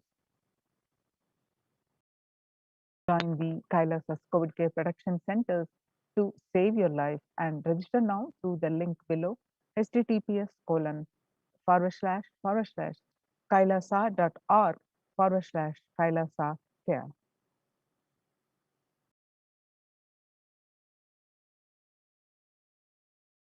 Now, sustainable developmental goals, making peace with the nature is possible if we start now, and even amid pandemic, 2021 can go down as the year we made peace with nature and set the planet to healing, cycle together. For example, we cannot achieve the sustainable developmental goals, including ending poverty by 2030, if climate change and ecosystem collapse are undermining food and water supply and putting its health at the heart of all our decisions. Now let's meet at a small clip.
The World Health Organization Health and Peace Initiative.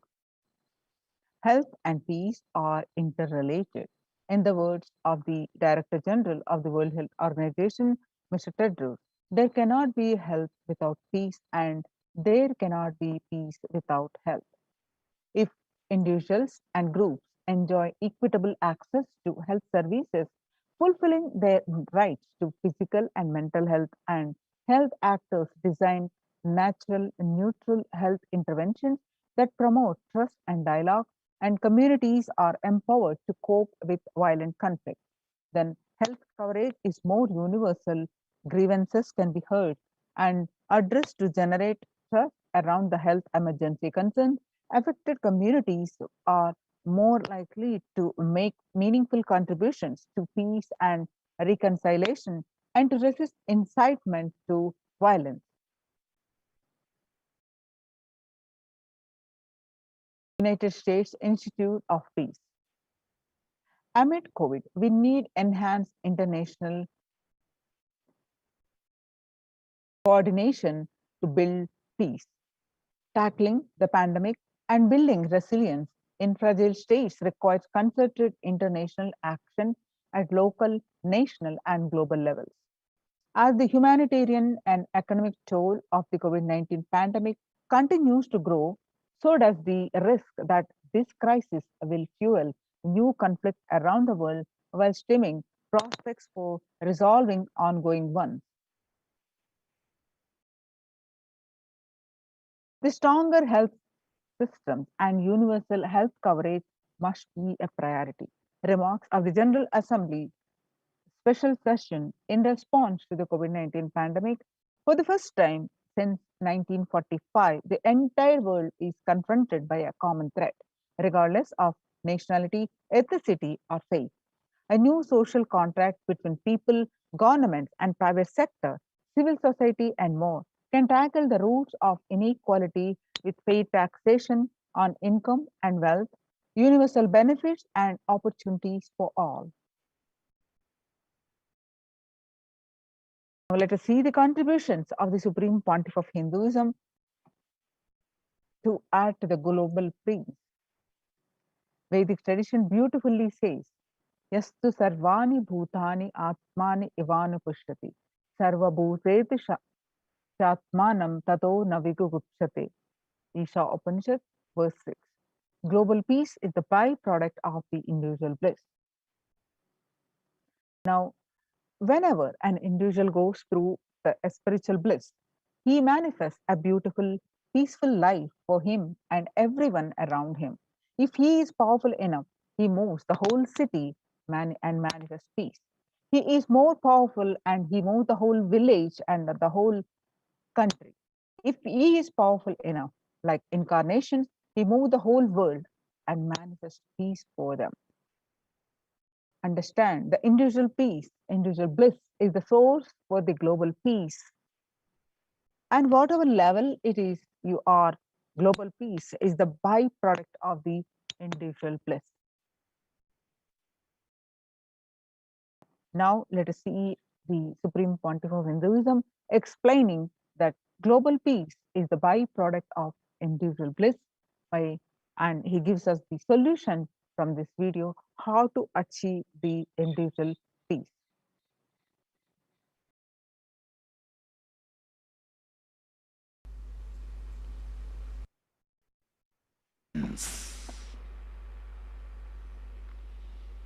Because the more deeper you go, the more you experience the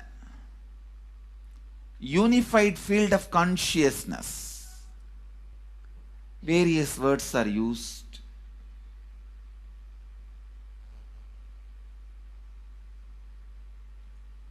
Some of the Hindu traditions uses the word Atma, Brahman. Some of the Hindu traditions use the word Nirvana. Whatever word you may use, Atman, Brahman, Nirvana, unified field of consciousness, whatever. But one thing I want to tell you, the deeper and deeper you go in your inner space, you experience the vast oneness. The more superficial you are, the more incompletions you carry with others, even with yourself. The more superficial you become, even your own right hand and left hand fights with each other. Different parts of you fights with you. Different thoughts of you fights with you. Even you fight with you, the more superficial you go, the more deeper you start traveling. First, you get integrated. The you fighting with you stops. Then, the people around you get integrated. They fighting with you stops. Completion with yourself, then completion with others, then comes completion with other things, not just living beings, even with inanimate beings. The completion starts happening. Even with the nature, completion starts happening. Please understand, the more deeper you travel, the more deeper you go, the more deeper you settle down, the more deeper you start living. Your cognition expands. Your cognition includes. Your cognition becomes more and more inclusive. More joy, more bliss, more knowledge, more enlightenment. Please understand.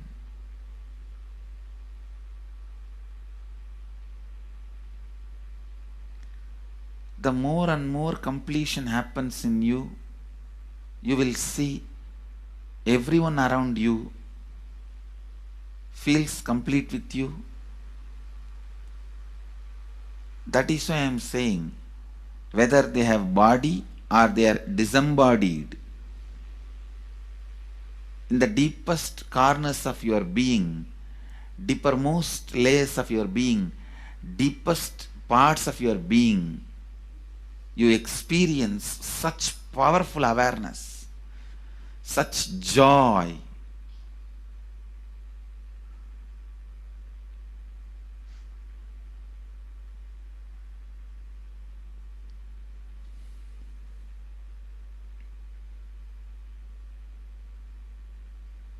Going into the deepermost corners of your being not only is a joy, it's a power.